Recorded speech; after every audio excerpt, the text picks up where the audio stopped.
105.7 FM and AM 950. The Fan, Rochester. Always live on the free Odyssey app. The Sports Bar with Danger and Battaglia. It's execution at the end of the day. That's what we need to see from every quarterback, going out, making good decisions, and executing the offense. Defensive tackle Chris Jones indicated on social media that he's willing to continue his holdout from the Chiefs until Week 8, and that he's willing to forfeit his weekly game check of roughly $1.1 million because, quote, he can afford it. It's just so tough for running backs right now, man. You have a lot of running backs that's out there. We just don't get no love. It's literally the worst position to play in the NFL right now. You know, it's literally sucks. Literally. Mike Danger. I hope you're sitting down. The 85 Bears? Chicago Bears fan about to talk about the 85 Bears. I know, that's just a shocker. I'm a baller. Gene Battaglia. What media groups go clicky. Yeah. Oh, yeah, they can be kind of clicky. Yeah. We're not clicky here in the sports bar. Dave's rolling his eyes. What are you rolling your eyes at? Nothing. No, I caught that.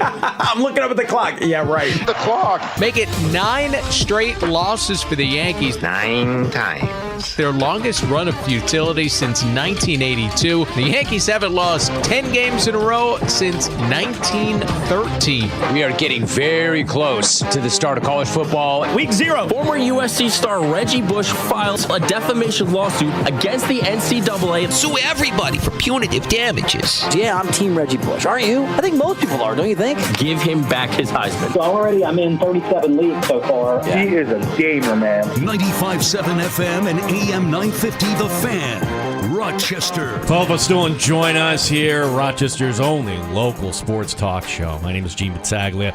Danger doing Danger-like things today. He's down in Norfolk, Virginia. Business, not pleasure, but he'll be back coming up on Friday.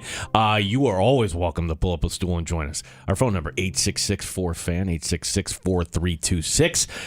On Twitter, formerly known as Twitter, X, our handle, at the Fan Rochester, but he still hits the bird. The man responsible for putting together those great show opens, Dan DeLorean, once again here today, hanging out with us. And if you are watching, big smile on Dan's face. How are you today, buddy? Good, Gino. How are you doing? I'm great. Great show lined up. So let's tell everybody about it here. It's got, it is also brought to you by the good folks at Good Smoke Barbecue and Pub. As you can call us on the Wingman line, 866-4FAN, 866-4326. Award-winning barbecue from Good Smoke Barbecue and Pub. The new location, 135 West Commercial Street, East Rochester, goodsmokebarbecue.com. Coming up in the 4 o'clock hour, he's out of practice. He's everywhere. We'll be talking to Sal Capaccio. He'll be on the sidelines coming up Saturday as the Bills will be at Soldier Field taking on the Bears, the final preseason game. And then following that, the cut down for not just the Bills, but for everybody. So we'll talk all things Bills related with Sal Capaccio. That's coming up at about 4:25. Our good friend PJ Glasser, he's the host of BetQL's Send It In. He'll be joining us at 3:25 as we do have football that actually means something this week. Notre Dame football, as they're taking on Navy. That is going to be the game in Ireland. Other Week 0 matchups. Is there anything that we could play possibly here in Week 3? Baseball tonight. We will have a fun conversation with PJ Glasser. That is coming up here shortly. And as again, we mentioned the phone numbers, 866-4FAN, 866-4326 is our phone number. I'm glad we have Sal coming on because like this week we're getting to silly season right now in the NFL, meaning if you're not close to the team, you can make headlines by just throwing up something that, I might have heard that Stephon Diggs wasn't upset. The Stephen A. story. We have the Chris Broussard story where he's talking. It's not even a story. It's just an uneducated take that Sean McDermott and Josh Allen don't have good leadership skills. Like, okay, until the Bills actually win it all, we're going to be kind of stuck in this. So that's why I'm glad we're bringing on insiders to give you news and actually what's happening here with the team. And look, when we talk to Sal, we know that Brandon Beane is certainly going to be looking at options here for swing tackle. It's not a matter of opinion. It's a matter of just the numbers here. Kind of unexpectedly, you had Brandon Shell announce his retirement last week. You're like, oh, okay, well, at least they have Tommy Doyle, and Tommy Doyle, his season's over with the ACL injury. That's unfortunate. And now you really just have 2 rookie undrafted free agents in Vandermark and Garage that you could perhaps use as a swing tackle. You have You could use Ryan Bates there, I suppose. Some are clamoring, give him some action at right tackle. Ryan Bates is really needed interior and or center. I would not do that at all. What I would do, actually, and I'm looking at Tuesday, like who is out there, who will be out there that has some talent at the tackle position that the Bills could put a claim in for. When we talk to Sal coming up next hour, I'm also curious. We haven't had any trades in the NFL. Usually you get to this point like, hey, this player isn't going to be on our team, and rather than release him, let's get back something that we could need. And to my knowledge, I have not seen any trades. Will we see any trades, or just teams realizing that this is going to be this one giant land grab on Tuesday? But back to the offensive line. And this caught my attention. Ed Egros pointing this out from the BetQL network as offensive line. Can we just kind of agree? We can be experts, but it's hard to kind of evaluate. Is it not?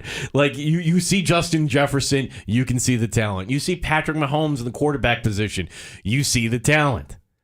Middle linebacker, you know what's a good middle linebacker, and you know, oh, wait, the Bills could be doing better at middle linebacker. You can evaluate the talent. I am of the opinion that the offensive line is the toughest to evaluate because you don't always know the assignments. You don't always know, hey, is that because the quarterback held the ball too long?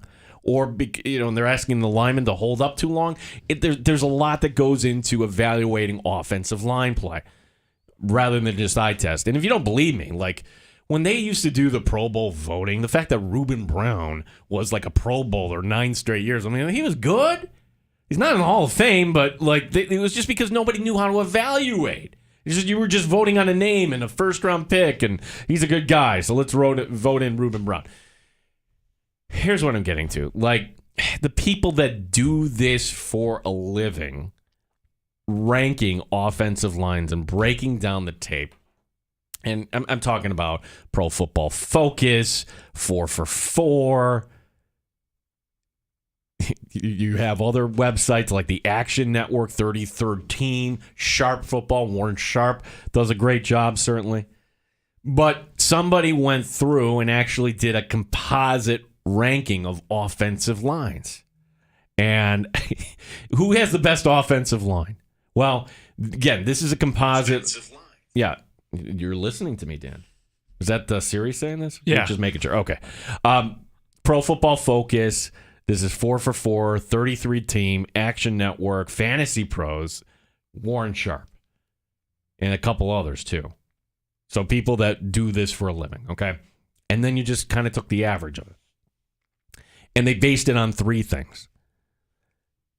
Win block rate for the pass, win rate for the block, and starter continuity.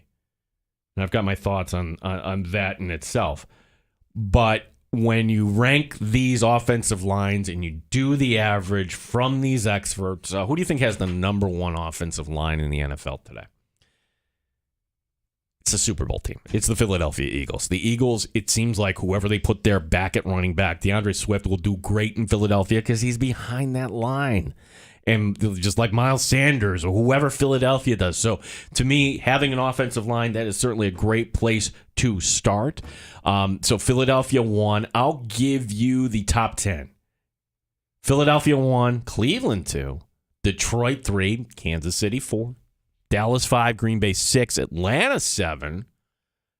Funny about the Falcons, what they're building there with Bijan Robinson going in, and if Ritter can show anything, could that be, wait a second, I didn't see them as a 10-win team. I could see the Falcons doing that. Danger and I will have our bold predictions coming up in 2 weeks. Baltimore 8, Denver 9, and the LA Chargers at 10. Just out of the reach, 11, Cincinnati, and then the New England Patriots checking at 12. Notice I didn't say the Buffalo Bills. Where do you think, if you took the average of all of these experts, that they have the Buffalo Bills offensive line? 24th. 24th in the league. And again, what this average is pass blocking, run blocking, and starter continuity. So, again, you can measure things in baseball analytically just through numbers. Same thing when it comes to receiving. Same thing when it comes to tackling. But explain to me how starter continuity is a thing right now in week 1. Because if you're just saying, hey, this offensive line is coming back to get, who knows who's actually good on an offensive line right now? And if the Bills are getting dinged, I just the flaw in it, in my opinion. If they're getting dinged because, well, they have 2 new starters on the offensive line, that's you can't have that. Okay, like that is not relevant right now. You could say maybe last year that could be. I'd understand that. I'd certainly listen to that if you have a revolving door at right tackle, let's say, or right guard. But the idea that the Bills right now would be near the bottom in terms of continuity, well, okay, did they or did they not upgrade with O'Cyrus Torrence? Yeah, they did at right guard. Dan's nodding his head. Did they or did they not upgrade with Connor McGovern? Yeah, they did. So the 2 guard positions are upgraded. And Mitch Morse is there. And Deion Dawkins is there. And if you're talking continuity, Spencer Brown is once back. So to me, it's been pretty darn clear since week 1 of training camp that this was going to be and is the starting offensive line. We had Spencer Brown's back lock up for 1 day. That was it. And we debated, hey, is it better to have Ryan Bates at right guard and work O'Cyrus Torrence in knowing that there's the rookie wall, it's a long season, blah, blah, blah. That was my take, and the Bills are like, nope, he's the guy. And so far, he has proven. So when we're talking about starter continuity, even though this is finger quote analytics, that's subjective. It really is. Now, when it comes to the other stuff, the win rate on the pass blocking, the win rate on the run blocking, okay, sure, you can say that's not objective, but to a certain degree it is. Like in the Buffalo Bills offense, like Josh Allen will go deep more than any other quarterback in this league. You can pull out the numbers on that. He will stay in the pocket. We've talked about that. Could the Bills actually benefit if Josh Allen just you can't turn him into Dan Marino with a quick release, but you could certainly say, hey, 3-step and get it out. You have Diggs open, get it out. And that's the beauty of Josh Allen. He's always looking to make the big play. And with that, you need an offensive line to stick with it. So, again, define win rate if we're just going over one blanket kind of thing. The Bills' offense asks their linemen to do more than other offensive lines. So I'm just saying, I don't want to come across as pom-pommy here or anything like that, but to me, this is a story, a graphic that tells a story that, oh my gosh, the Bills' offensive line, what a mess. This is going to be what brings them down, and they're not going to get anything done. And It's a team that went 13-3 last year. It's a team that had, by many metrics, the best offense. Say Kansas City, okay, but right at the top, where you're winning games because your offense. It's everything that you wanted, and you made the adjustments I think you needed. You needed to get a better left guard. You needed to get a better right guard, and I think the Bills have shown that. Season could prove us wrong.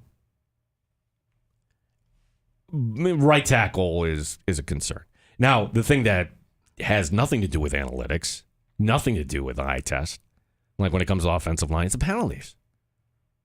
Holding, false starts, things like that are going to drag an offense down. And that would be a metric that I would kind of be curious, like how often to get flagged here, because you should be doubly dinged on that. Like, sure, you may not get the block as you should on a pass down, but if you get flagged 10 yards, those are drive killers. And Spencer Brown, maybe he had one flag on a block that maybe wasn't in the back. It was close, but that wasn't a good game. And I think what is the concern for me on the offensive line for the Buffalo Bills is not what this consensus ranking is. The Buffalo Bills 24th in the league. It's the fact that you don't really have a swing tackle. if you get one injury, and there's a lot of teams in this boat right now, that if you get one injury, then it's all going to be going to pot. Now, if you're curious, the teams that they have ranked behind the Buffalo Bills on the offensive line, I'm like, you have the Jets. By the way, get Dwayne Brown back. Not that I love how that's the answer. He's 38. He's 38 playing left tackle. It's only because Mekhi Becton was just so bad that you brought in Dwayne Brown, who was drafted in 2008. So, yeah, good luck with that. Seattle, the Giants, Washington Football, Jacksonville, who I would think would be like the best team. The Arizona Cardinals, the LA Rams, and then 32 is quite shocking to me. And this would be the litmus test. This is like one of those, like, okay, they do know what they're talking about. Because if this is true, this is a team that their identity is running the ball on offensive line. Tennessee, they have ranked the worst offensive line. That's weird.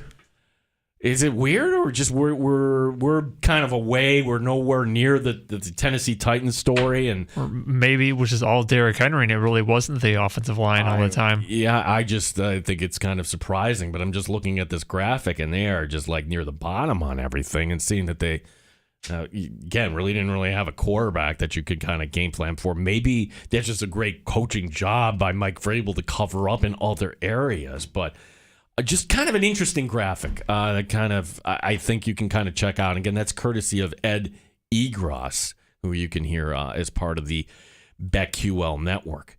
Sal Capaccio will be coming up here. Our buddy Chris pointing this out. Corey Davis retiring. Okay, a Jets wide receiver, formerly of the Titans. And that's going to be players that get the sense that they are not going to make it. Let me do this on my own terms, and I don't know if that's the case or not, but for Corey Davis to get through to this part of camp and just decide, all right, I'm looking at all these other bodies. Maybe I'm not in sync with Aaron Rodgers, and I don't really want to go anywhere else. I'm going to hang it up and walk away on my own terms. So that's an interesting one. And maybe I'd have to look up the rules on that. Do the Jets get any cap relief on that, too? Which brings me back to Brandon Shell. Like, it never got to the bottom. Like, what? I haven't seen him and actually his comments. Like, did he do it because, hey, my heart isn't into it? I want to be with family. Or at the time, did he think, oh, I'm behind Tommy Doyle and this other kid and everything else? Because right now, like, all of a sudden, like, if you had Brandon Shell from last year, 2 years ago, then, we're not freaking out about the swing tackle position at all. From Bill's camp today, and we'll talk to Sal Capaccio coming up next hour.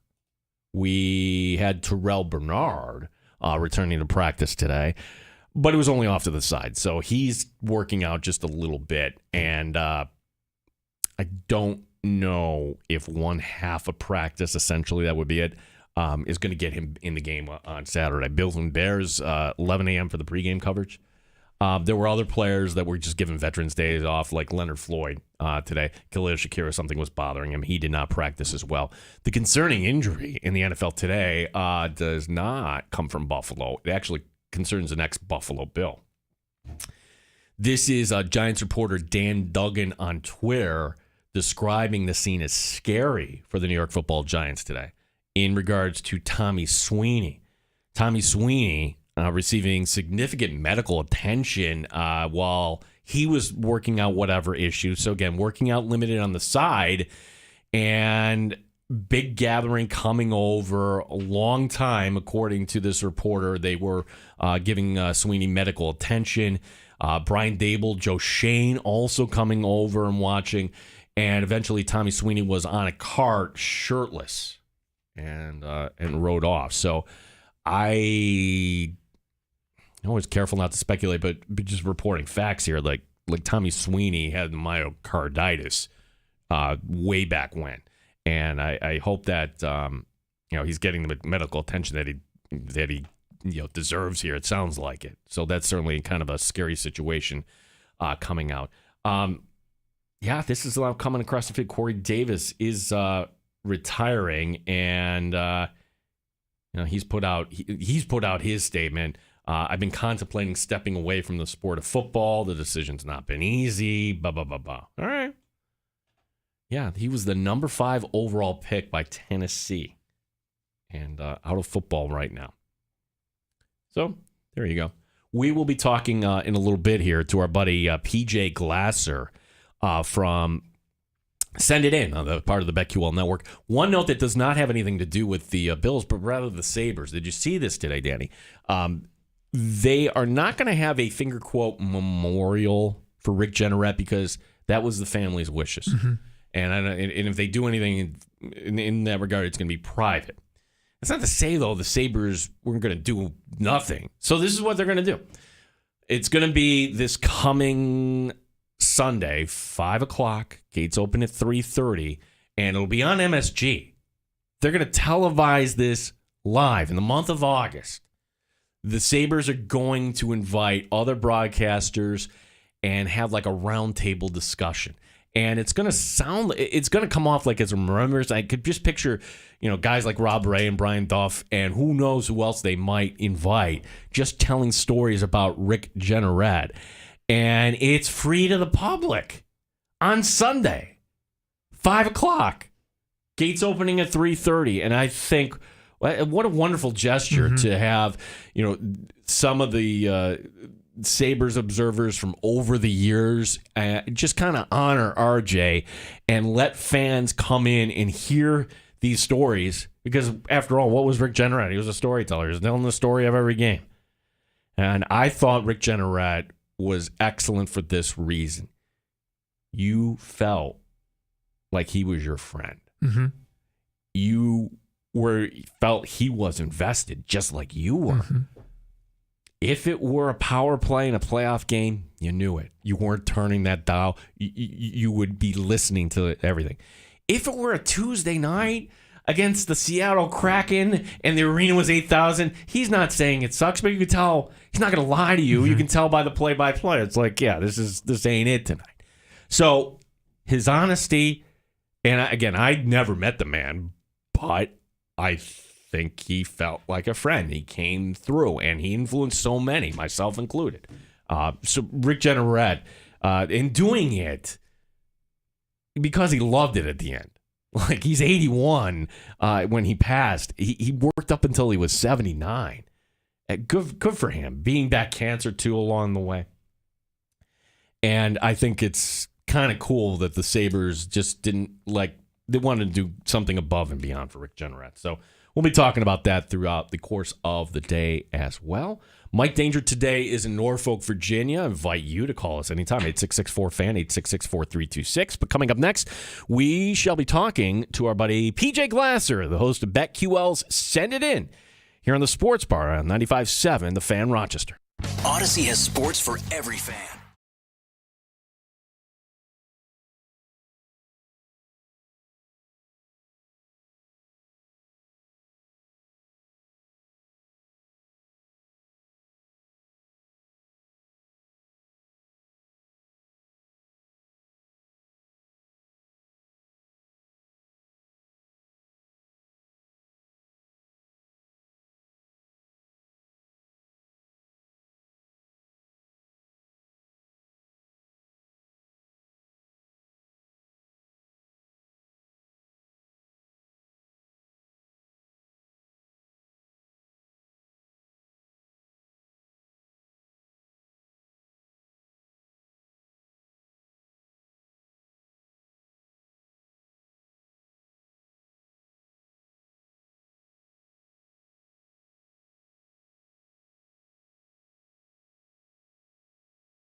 Ken Dorsey, meanwhile, talking about his offense's pre-snap struggles. Last game wasn't good enough at the end of the day, which is why we got to put a premium on practice and put a premium on making sure we're locked in, focused every single play, focused on this play, every play. That's something that we'll continue to do and continue to stress and make sure we're pushing our guys to strive to be the best, we could possibly be.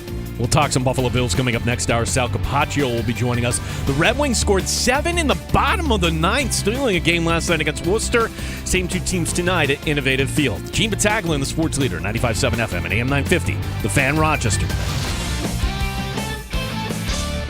Top Shelf Sports Talk. You're hanging out in the sports bar with Danger and Battaglia on the sports leader, 95.7 FM and AM 950. The Fan, Rochester. Yeah, if you were with us about this time last week when we were talking to PJ Glasser, we're talking about the golf tournament that was happening as they're coming down the stretch of the FedEx, and PJ giving us the winner there with our guy Victor Hovland. So PJ helping us make some money. PJ, how are you today, my friend?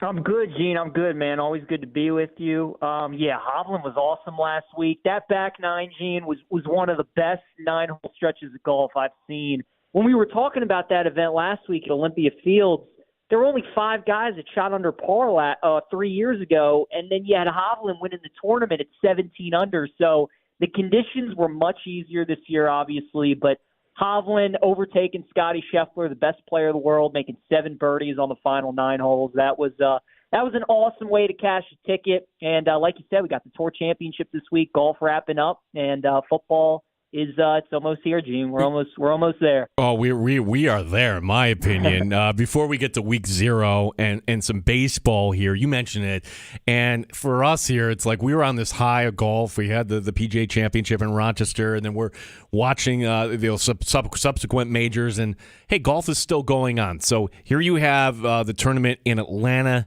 this week. What is your advice? How do you play the championship here, PJ? It's a tough one, Gene, because ever since about 4 years ago when they started going to this staggered start where, as we know all season, it's about the race to the FedEx Cup, and then you get to the Tour Championship. There are only 30 golfers in the field this week. But Scotty Scheffler, who's number 1 in the FedEx Cup standings, he's going to start the tournament on Thursday afternoon at 10 under par. Victor Hovland, who's second, is going to start at 8 under par. So it's a tough tournament this week, with so much firepower at the top with Scheffler, Hovland, Rory, Rahm.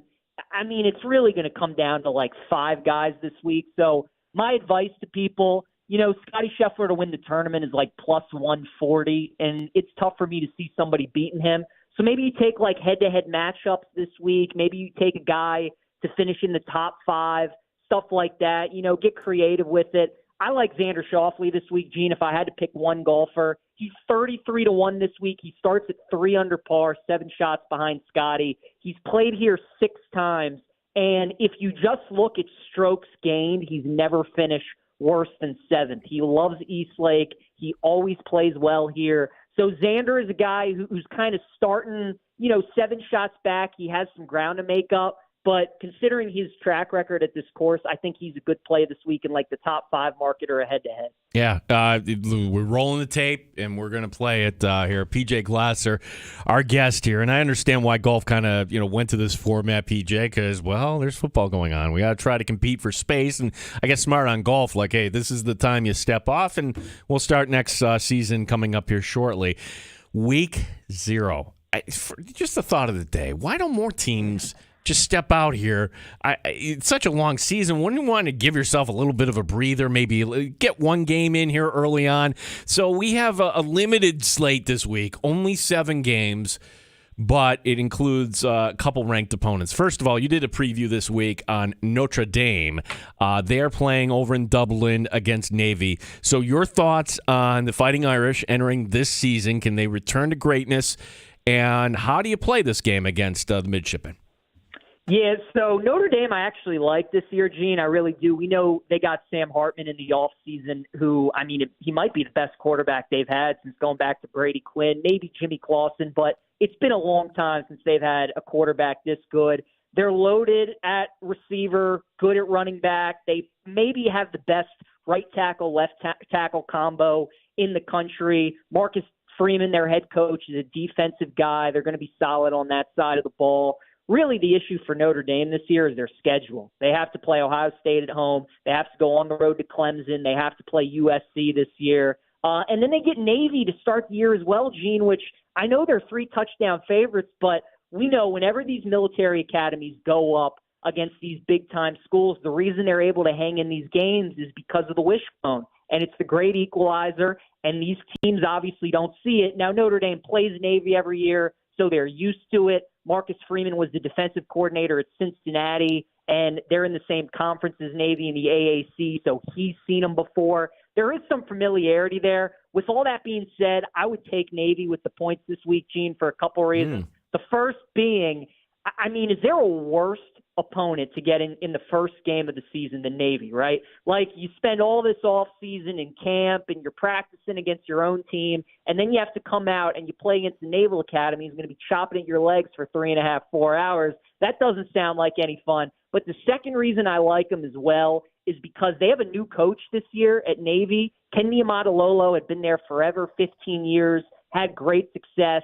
They had 3 straight losing seasons. They decide to move in a different direction. They bring in Brian Newberry, who's more of like a up-tempo and kind of shotgun type guy. That's not to say Navy obviously isn't going to continue to run the wishbone and run the football, but I think the new wrinkles that his offense is going to throw at Notre Dame, they obviously don't have any tape on this guy. So I think that's a big advantage for Navy. It's obviously their Super Bowl. They're coming into this game with absolutely nothing to lose. And we saw Notre Dame last year, Gene. They lost as big favorites to Marshall. They lost as big favorites to Stanford. I mean, they have put up duds in the past before. This game last year, if you remember Northwestern and Nebraska, Northwestern were big underdogs out in Dublin. They won that game. So I really do like Navy. I don't know if they can win the game, but I would take them plus 20.5 on Saturday. Plus 20.5, it's good advice, and I think you're right. Whenever, it doesn't matter what level, whether it's Division I, Division III, heck, high school, when you're facing one of these offenses, like, here it is on tape, and we're going to go through the paces, and we'll have our scout team, and until you see it in real speed, it's very difficult to replicate in practice, PJ. 100%. And that's why I love these kinds of matchups. And that's why, you know, these Power 5 schools, these big brand names like Notre Dame, Gene, it's always tough going against the Naval Academies because they know that those kids have no fear and they know all the pressure is on them.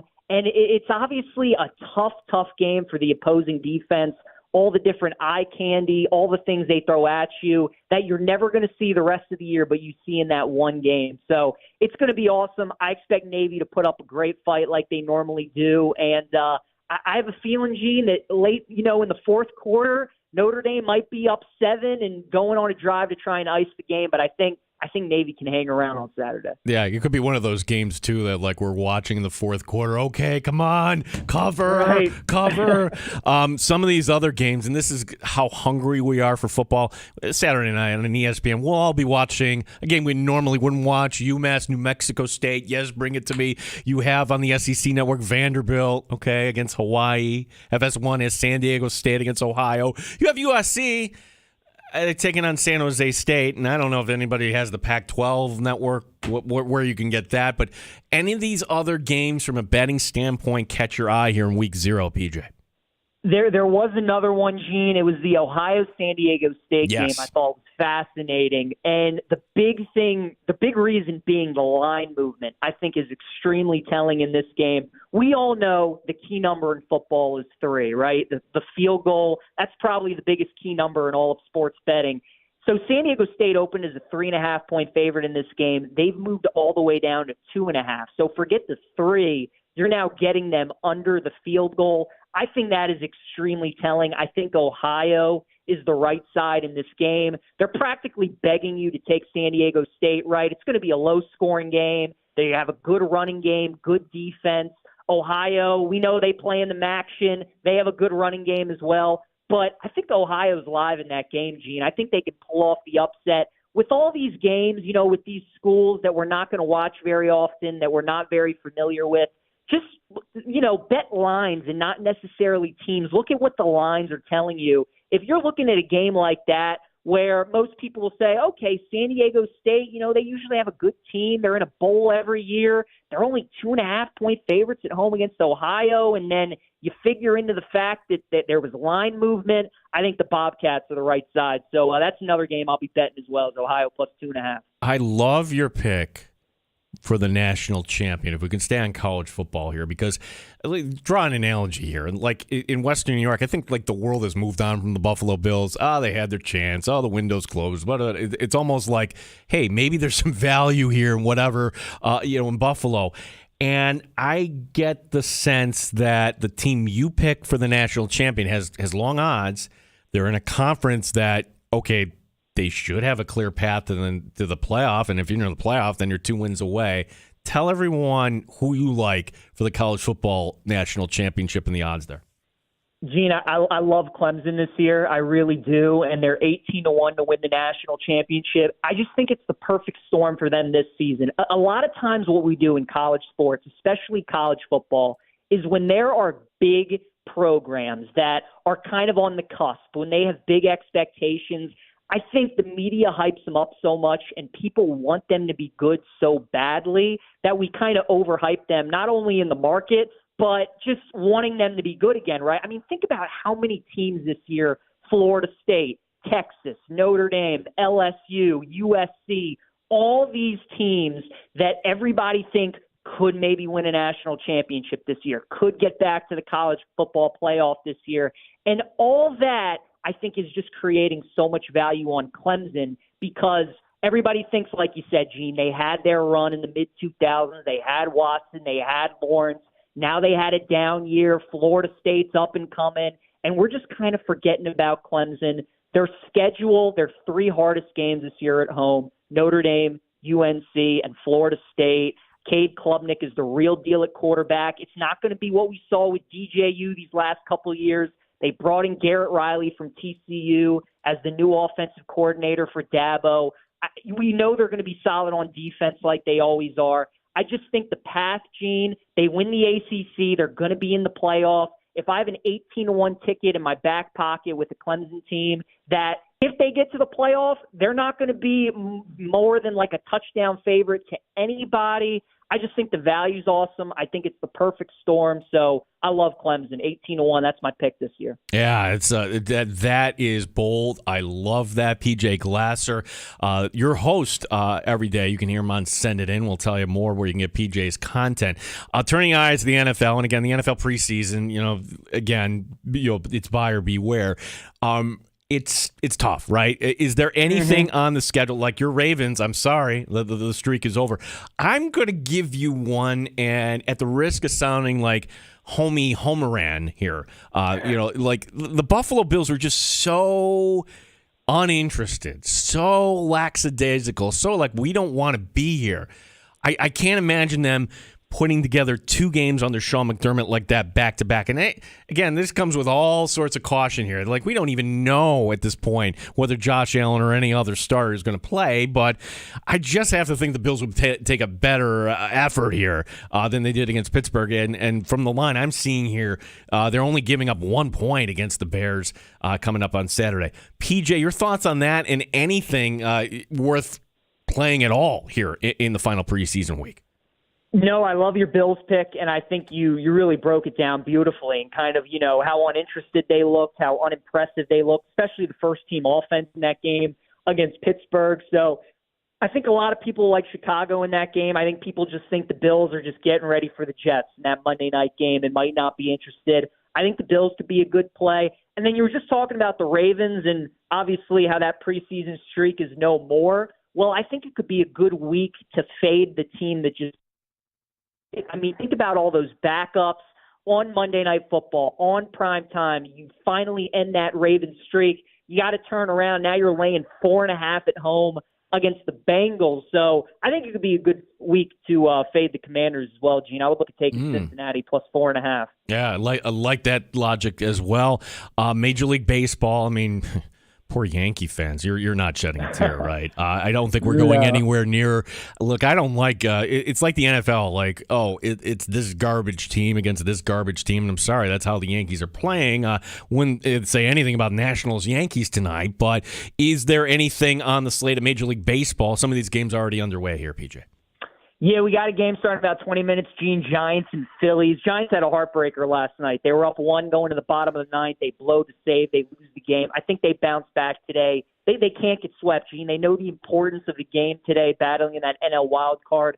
So I like them on the money line. I also like the Red Sox, too. Chris Sale on the mound for the Sox, their best pitcher, against Jose Urquidy for the Astros, their worst starting pitcher. So the Sox have the big advantage today in the pitching department. And look, all the teams around them in the AL wild card, Toronto won yesterday. Seattle doesn't lose anymore. This Houston team that they're trying to catch has won the first 2 games of this series. So we're starting to get the time of the year, Gene, where these teams that are in races, you drop the first couple games of the series, you got to feel like you got to at least get one, right? You can't get swept. So I like some of the desperation spots today with the Giants and the Red Sox. Those are 2 games I have my eye on. PJ Glasser, who was up in Ithaca. How was your time in central New York there, PJ?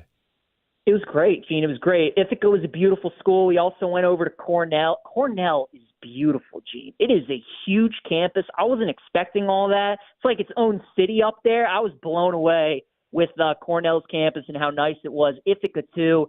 I don't know how you guys do it in the wintertime, especially those places on hills and on incline when you're driving in the snow, but it was beautiful, Gene. I can't wait to get back up there. Yeah, no, like the downtown Ithaca, and from what I understand, like downtown Burlington, Vermont, same designer. I mean, it's like restaurants, bars, shopping, everything kind of cool there. But PJ, next time you come up, hopefully we can make plans to get you up in studio. You can follow him at PJ Glasser 9, PJ Glasser, the number 9, and tell everybody about Send It In and what time it drops every day, PJ.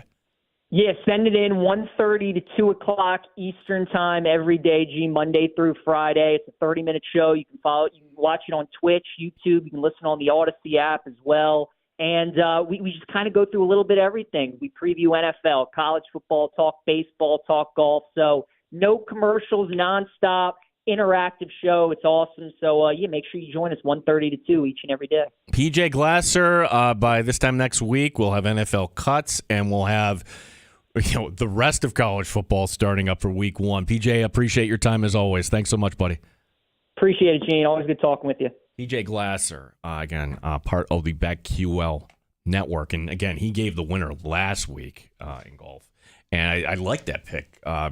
Fade the Washington Commanders this week because really they were that game Monday night, that didn't feel like a preseason game watching that. Yeah, that was okay, we're kind of into this and pumping your fist after kicking a winning field goal. I'm like, what is this? Well, it's a franchise that's been kicked down for too long, and that's as a city, a little brother, but as a football franchise, the big brother in Baltimore that's been beating you down, grabbing the headlines for so many years. And for players that say, it doesn't matter, that seemed to matter a little bit there. So, but again, I think this is interesting, like for Sean McDermott. Last week, with 12 penalties, bad execution for the first string, bad breakdown on defense, you got to be better. You have to be better. And it doesn't matter if it's the Bears or if it were the Chiefs or the Eagles, whoever your opponent is, you have to play better. And I think Sean McDermott is going to have everybody's attention coming out of that game. You could, I guess, put up 2 stink bombs. And listen, I'm not talking out of both sides of my mouth. I agree with Dan Fates and others. Look, it's preseason. You don't read anything into it. That's us saying that. You want to think that Sean McDermott thinks that same way? Well, no, I imagine he wants to obviously win, but it's the execution part. Yeah. He wants to improve that. And you can still improve that without winning the game. I used to watch growing up. I watched the Colts lose every single preseason game, and then regular season they'd win 13, 14 games every year. So you want to obviously improve your execution, but the wins don't really matter. No. Unless you're Washington. No, there's that stat, too, that the Lions went 4-0. What do they do in the regular season? 101-16. Yeah, it doesn't mean anything. No, it doesn't. But it's just the way you played. I Yes. had no problem with if the Bills go into Chicago and they execute and Chicago plays their first string a little longer and they score more points in the second half. Okay. Like, so be it. By the way, that's what Washington did on Monday Night Football. Like, they played their starters longer than Baltimore. And funny how that'll kind of happen. And I know that Monday when Tasker and Brown were breaking down the game Saturday, they said, the second half the Bills played better. Obviously, they were different stringers, but they played better the second half. It wasn't a complete, just lopsided affair. Yeah, exactly. So, again, I would take the Bills -1. I saw that line. I'm like, oh, okay. Yeah, it makes sense that, you wouldn't be feeling great about the ball. Again, like who knows? Like if Josh Allen and hey, guys, you're going to go out there and let's see you move the ball. I would not do it. Sean McDermott talks tomorrow, by the way, so I would think... Well, he's going to be asked the question. I would think he'll give us a response how much, and I hope the answer is 0. I don't think you need Josh Allen or Steph Diggs or anybody. You don't want to get anybody hurt. But for those that are playing, you better play. You want to keep your job. I've got takes coming up. This take on the Yankees and the rebuild. And I feel like I'm on an island here because there is this thought that the Yankees should not clean house. That only one man should go and one man should stay. And I've got my plan here for the Yankees on how you would rebuild. And our week 1 game of the week. Now, if you were with us earlier and I told you who had the worst offensive lines, according to analytics, if you did everything, well, we're going to talk about that team and why you wouldn't want to bet them maybe week 1 on the road. We have Sal Capaccio coming up, by the way, also in the 4 o'clock hour. We have lots of time for your calls on the other side. 866-4FAN, 866-4326. Maybe we recommend the best barbecue in town. It's easy. Good Smoke Barbecue and Pub in East Rochester. Award-winning barbecue, lunch, dinner, catering, and you must try their weekly specials like Taco Tuesday, Wacky Wing Wednesday, and Tuesdays you got... Oh, gosh, Good Smokes chicken, pork, beef, gorditas for only $3. Wacky Wing Wednesday, buy one, get one free wings. Good Smokes giant signature wings. Buy one, get one free on all 6 or 12 wing dine-in orders. On top of that, Good Smokes super happy hour features buy one, get one draft beers and $3 well drinks weekdays. Oh, like from 2 to 6. So now until 6 o'clock. Head on over. Good Smoke Barbecue and Pub, 135 West Commercial Street, East Rochester. Odyssey has sports for every fan. Keep up with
HD2 and W239BF Rochester. The sports leader. 95.7 FM and AM 950. The Fan, Rochester. Always live on the free Odyssey app. The Fan, Rochester. Sports update. Terrell Bernard returning to practice today for the Buffalo Bills. The linebacker was limited, working off to the side. Not practicing today. Veterans Day off for Leonard Floyd. Also not practicing Khalil Shakir, Matt Barkley, Dorian Williams, and Jordan Mims. Offensive coordinator Ken Dorsey on what he wants to see out of his quarterbacks. Just execution at the end of the day. That's what we need to see from every quarterback, going out, making good decisions, and executing the offense. And that's the overall criteria. Every time those guys step on the field, execute this offense, make good decisions, and when we make good decisions, we feel like everything else takes care of itself. Still no word on how long the starters will play Saturday. We'll talk to Sal Capaccio later this hour. Rochester Red Wings scored 7 in the bottom of the ninth. They win against Worcester. Same two teams tonight at Innovative Field. Gene Battaglia, the sports leader, 95.7 FM and AM 950. The Fan, Rochester.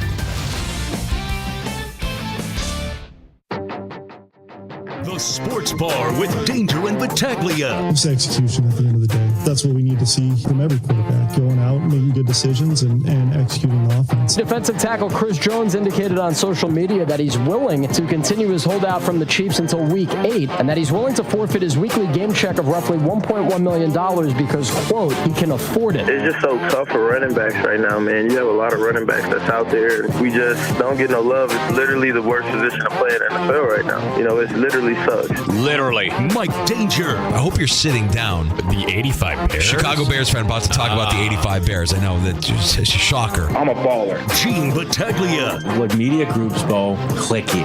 Yeah. Oh, yeah. They can be kind of clicky. Yeah. We're not clicky here in the sports bar. Dave's rolling his eyes. What are you rolling your eyes at? Nothing. No. I caught that.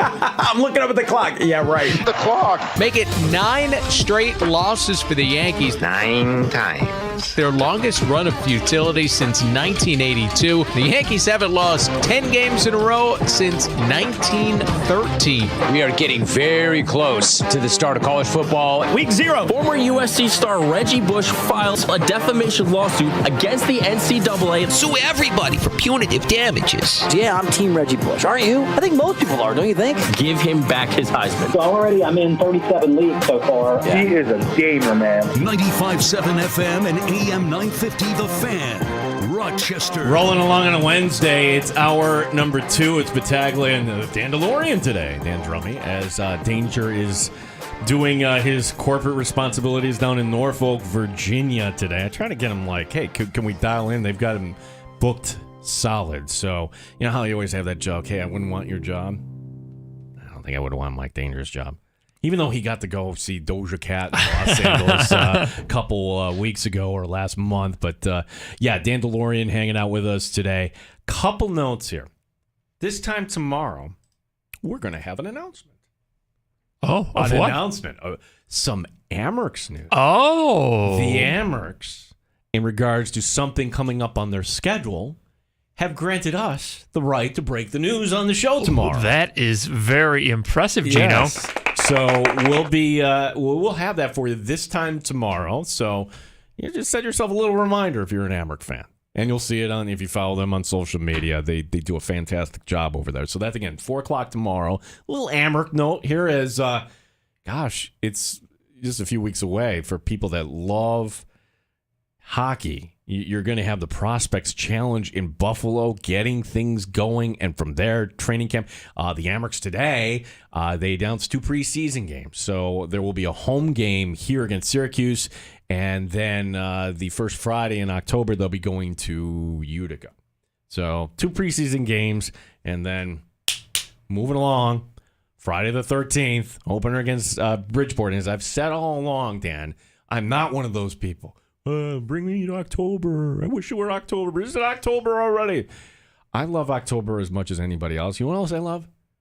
Summer. I love summer. Summer is awesome. Summer gets blasphemed. I don't understand. Summer is great. You can wear shorts and a t-shirt. You can go hang out on your deck. You can grill. You can do all this stuff in the summer. And it's more relaxed. And yes, there's more activities in the fall. I get that. You could wear a hoodie in the fall. I get that.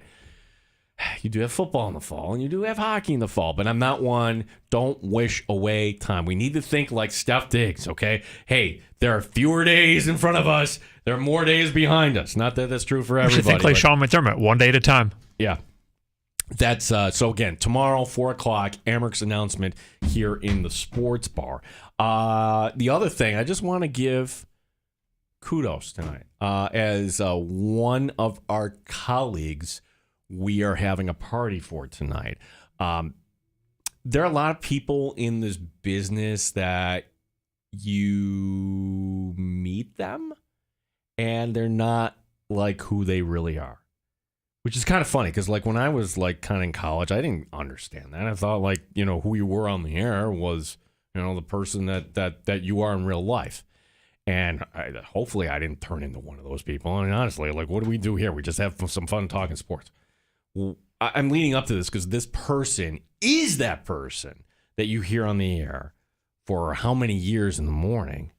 She is that kind-hearted person. She would go out of your way to help. And it's a loss that she's retiring. So tonight, Terry Clifford, we're having a party for from WBEE and just kind of inviting staff and some colleagues and some former employees. So I don't know who's going to be at this thing.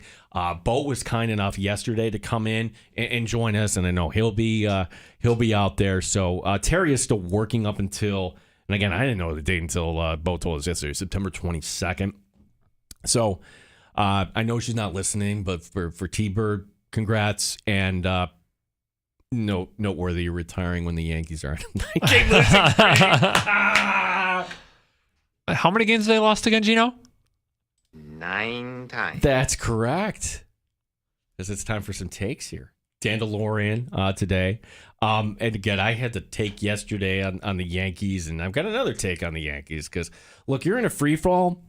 This is like kind of a gift to WFAN and every other New York reporter or any commenter of New York sports. Like, okay, if the Yankees are just piddling along and they're in the wild card, like, no, this is like really problematic. And how do you fix this? And everybody's got an opinion on this.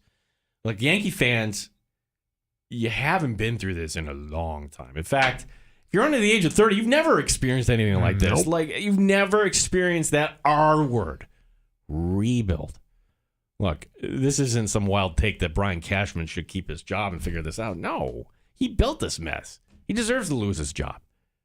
This was baseball from, 10, 15 years ago, long ball and strikeouts and everything else. And are you not paying attention with the new rules? Were you not paying attention how Theo Epstein was hired to change the game and these rules and how they want the ball in play? And you have this team from, by the way, it didn't win it all from 2017, 2018. And still a lot of the parts here from 2019. Your LeMahieu's, your Giancarlo Stanton's. Donaldson wasn't on that team, but he's that same player, right? All or nothing. Does not work. It's a mess. It's a terrible lineup. And sure, you can win other ways. Good pitching could do that. And the Yankees had a good bullpen. Well, some of your pitchers got hurt. And your big prize possession, look, Rodon was great with the White Sox. Rodon was great with the Giants. He's been a zero. And he came in hurt and has not figured it out for the Yankees. So, to me, Brian Cashman, you need somebody else calling the shots. Hey, look, anywhere, if you stay anywhere that long in power, it's a good run. But 0 championships since 2009? No, that should not cut it with a franchise like the New York Yankees. So, long overdue. But I've seen this take. And this take is, well, Brian Cashman, it's not it's his fault, but what are you blaming Aaron Boone for on this? Aaron Boone can only put out there who's in his lineup. Okay.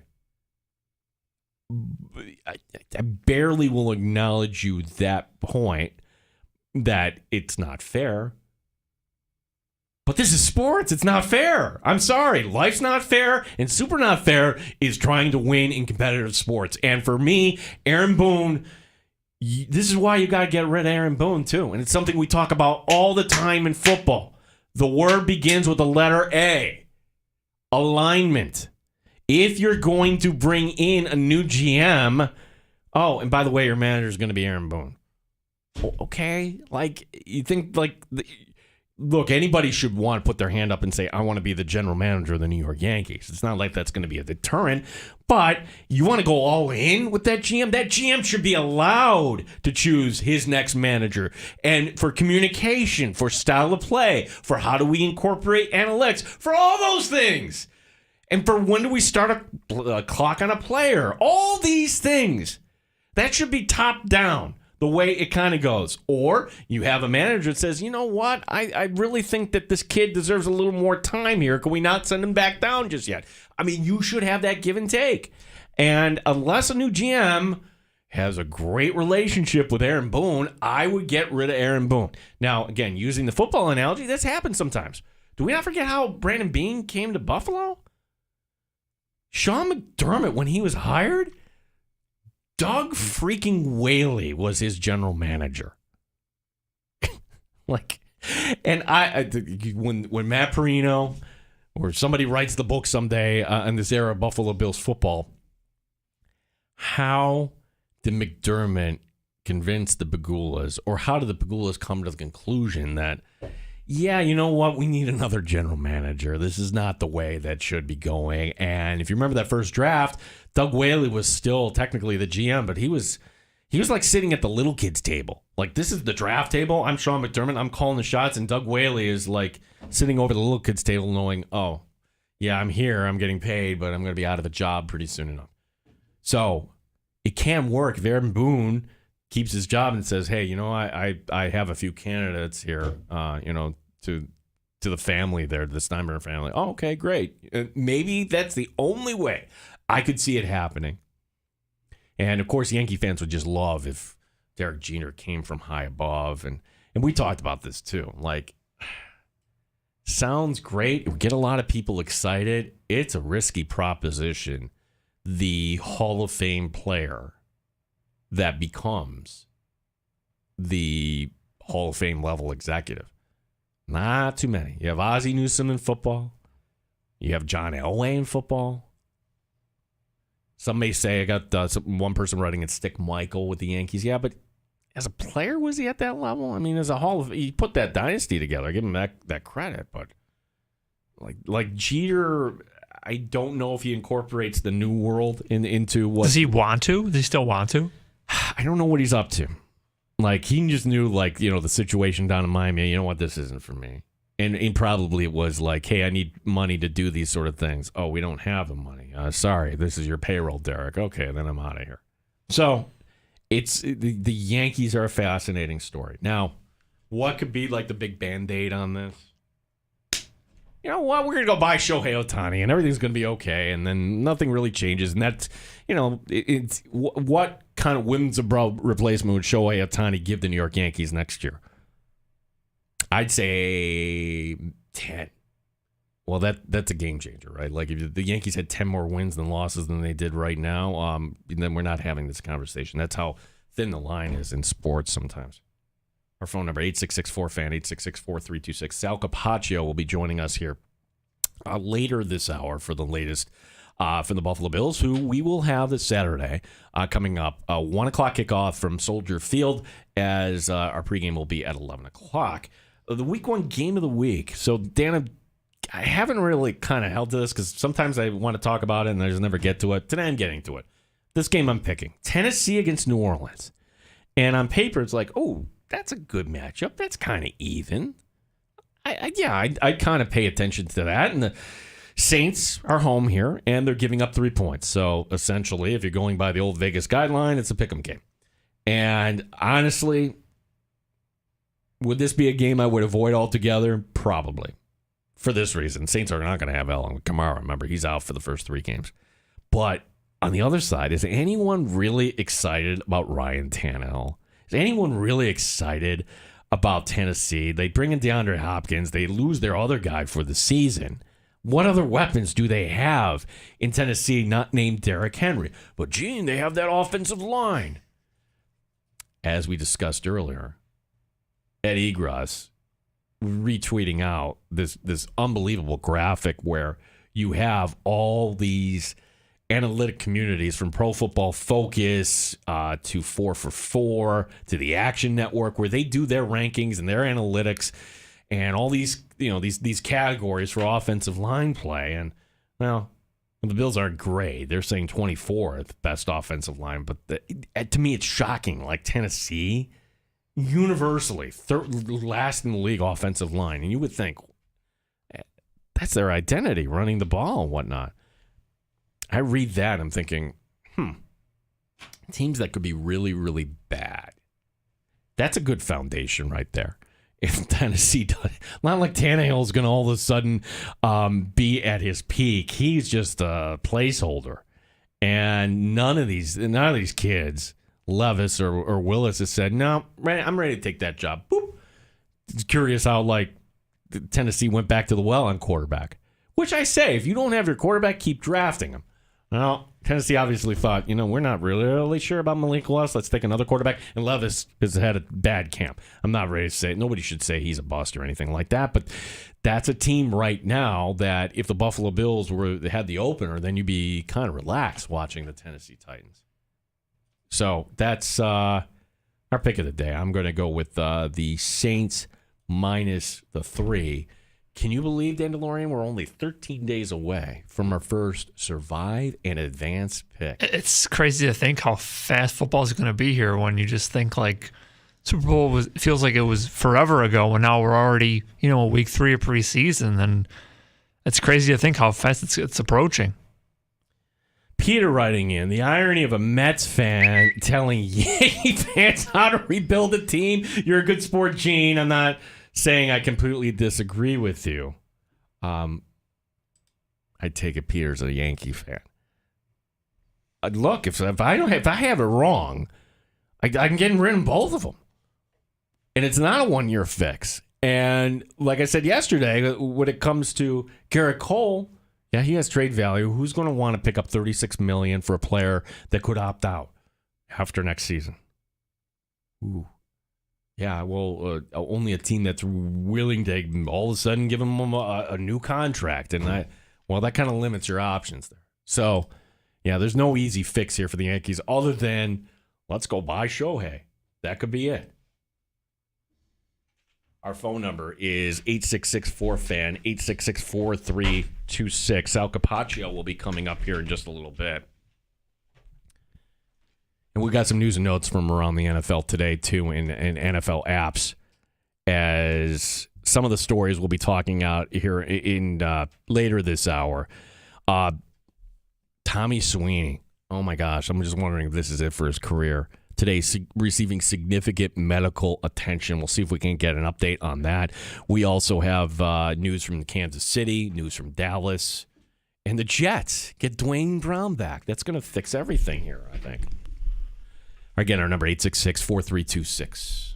Who do we have Mike from Sodas has some comments. I think Sodas Bay we want to say there, Dan and Lauren. That's right, the great Sodas Bay. Dude, are you out there right now, Mike?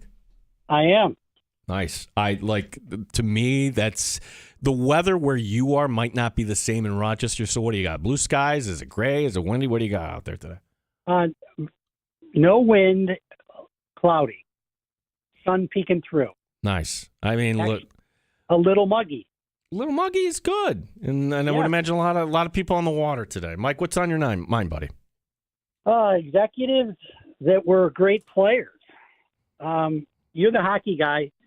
Yzerman gets a lot of credit for building Tampa. Does he deserve it? Is he one of those superstars that was good? And then in basketball, Larry Bird is the only NBA guy to win the MVP, Coach of the Year, and Executive of the Year. Larry Bird is a great example, perhaps the best example.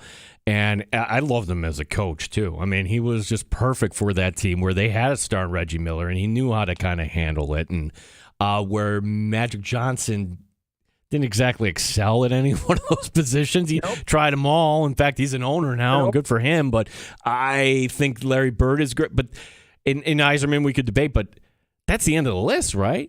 If the Rangers win the Cup this year, maybe we're talking about Chris Drury in that regard, because I think at his peak he was okay, but When it like they don't compare to Jeter as a player though at that level though, Mike. A lot of no, none like that. A lot of people too. I hate to say this to you, but the Atlanta Braves, he never had the title GM, but a lot of credit for that dynasty was the minor league system built by Hank Aaron. So he wasn't the GM, but he was certainly an executive that a lot of people think was completely underrated because he didn't take any credit for what he did. But Bobby Cox has said in the past that dynasty of the 90s was built by Henry Aaron.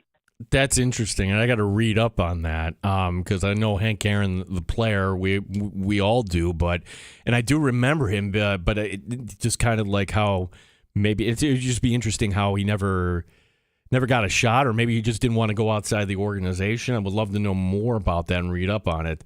Mike, good call. Appreciate it. Title, knowing Hank. Yeah, Mike, enjoy your summer while it still lasts out there in SOTUS. 8664-FAN. That's a fun topic though. Like what great player then became the great executive? There's like a lot of examples of players that this is not working. Like as a manager, like Ted Williams, bad manager. Wayne Gretzky as a coach, bad coach. Like you're Wayne Gretzky. Think about that. And you're going to the crummy Coyotes? Yeah, you couldn't land somewhere else. Well, like why would you do that other than you like the weather and they have some nice golf courses? Yeah. And your wife wanted to be there. I don't know. Like you could go on anywhere.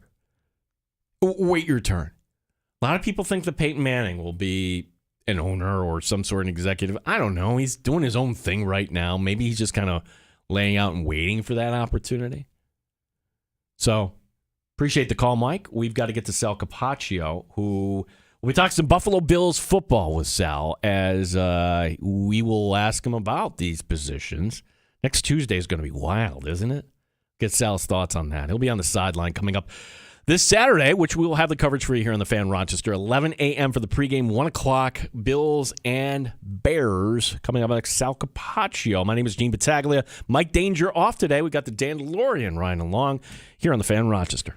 Odyssey has sports for every fan. Keep up with your favorite teams from across the country.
For the Buffalo Bills, not practicing today. Dorian Williams, Khalil Shakir, Matt Barkley, Leonard Floyd, Jordan Mims. For Floyd, that was a Veterans Day of rest. Ken Dorsey, the offensive coordinator, on the pre-snap struggles. Last game wasn't good enough at the end of the day, which is why we got to put a premium on practice and put a premium on making sure we're locked in, focused every single play, focused on this play every play. That's something that we'll continue to do and continue to stress and make sure we're pushing our guys to strive to be the best, we could possibly be. Sal Capaccio from WGR will be joining us next. We'll talk some Buffalo Bills football. How about the Red Wings last night? They win despite being 7 runs down in the bottom of the ninth, taking on Worcester once again tonight at Innovative Field. Gene Battaglia and the Sports Leader, 95.7 FM and AM 950, The Fan, Rochester. The beer is cold and the wings are hot. You're in the sports bar with Danger and Battaglia on the Sports Leader, 95.7 FM and AM 950 The Fan, Rochester. We'll take more of your calls here in just a little bit, cleaning up some of the stuff here on X. LeBaron writing in, do you think the Braves have a chance at Ohtani? That's an interesting one, right? Like, they're a team that I would think because of the development, because of what they bring in, they could certainly have a shot at Shohei. I say no, and here's why. Because the leader of that team has to be Acuna, right? If Ronald Acuna is fine bringing in Shohei Ohtani, and Shohei Ohtani is going to be making more money than Ronald Acuna, that's the reason why. But I don't think you ever want to bring in a player in a personnel decision like that. We also have this from Chris. I think great Hall of Fame level players, not that they put in the work of their career, but they put it in differently than those who work hard and didn't have the talent. That's why I think a coach like Ruff did better than Gretzky. Good one from Mike Catalana, who is writing into us. Totally forgot about this. Jerry West. Yeah, the logo. Jerry West. I think Dan DeLorean's having trouble hooking up with Sal Capaccio. Dan, do you want me to do this in real time on the air? I don't think Dan does not know how to work the phones. We can kill the music there. Thank you. Well, let's see. This is really bad radio. As you want to work in radio, kids? Well, sometimes you got to call yourself here. There you go. Wow. It's ringing. How about that, Dan? Wasn't working for me for some reason. It wasn't doing that before. Maybe he's just not picking up. And he's like, I don't want to come on there in Rochester today. There we go. Hold on. So Sal Capaccio will be joining us right now. Dan was having trouble with the phones there, Sal. I blame it on Dan here. Danger's off today. How you doing, buddy? I'm good, buddy. How are you? Good. I'm trying to figure out, what is next Tuesday going to be like here? It's going to be this one giant land grab. Sal, I'd make the argument, since we're so invested in it, this is going to be just as much interesting as like opening day of NFL free agency, seeing these players that hit the wire and who's getting claimed here in 24 hours. You mean on Tuesday? Yeah. I mean, Tuesday, 4 o'clock is when they have to be down to 53 men. And I'm assuming Sunday and Monday you'll get cuts and you'll get, teams trimming. But yeah, Tuesday's going to be wild. If every team waited until Tuesday at 4 o'clock, you would have 1,200 people hit the free agency, I think. Yeah. And by Wednesday, I mean, like, they all have to kind of go, everybody puts in their claim. So what is it, 4 o'clock Wednesday? We learn, hey, you were awarded this player, or you didn't missed out on that player. I mean, that could be just an avalanche of news too. I think so. So if I know correctly how it works, I have to look, because there are some nuances sometimes with these types of dates when they work. But anyway, what happens basically is 24 hours. That's right. If a guy is released Tuesday by 4 o'clock, that's when it has to be filed by the league. That's the deadline. By Wednesday I think the waiver period ends Wednesday at noon, and then the league starts identifying and notifying players and teams of who was claimed and who got whom.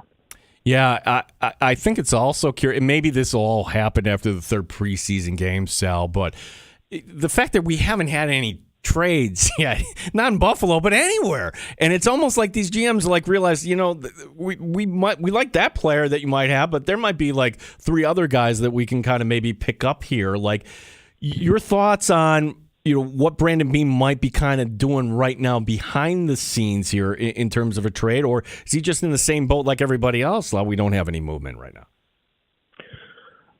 I think that he would be calling around. Brandon Beane is one of the top, GMs in the league when it comes to making trades at the end of training camp, cut down day. He's done it since really he's been here. I mean, we go back to Reggie Ragland, Sammy Watkins, Ronald Darby, and those were a little bit earlier. Reggie Ragland was a little bit later, I think, that period. And then, with he's done a couple here and there with the Carolina Panthers. And then, remember Daryl Johnston, who got traded to the Panthers. It was a receiver who came over.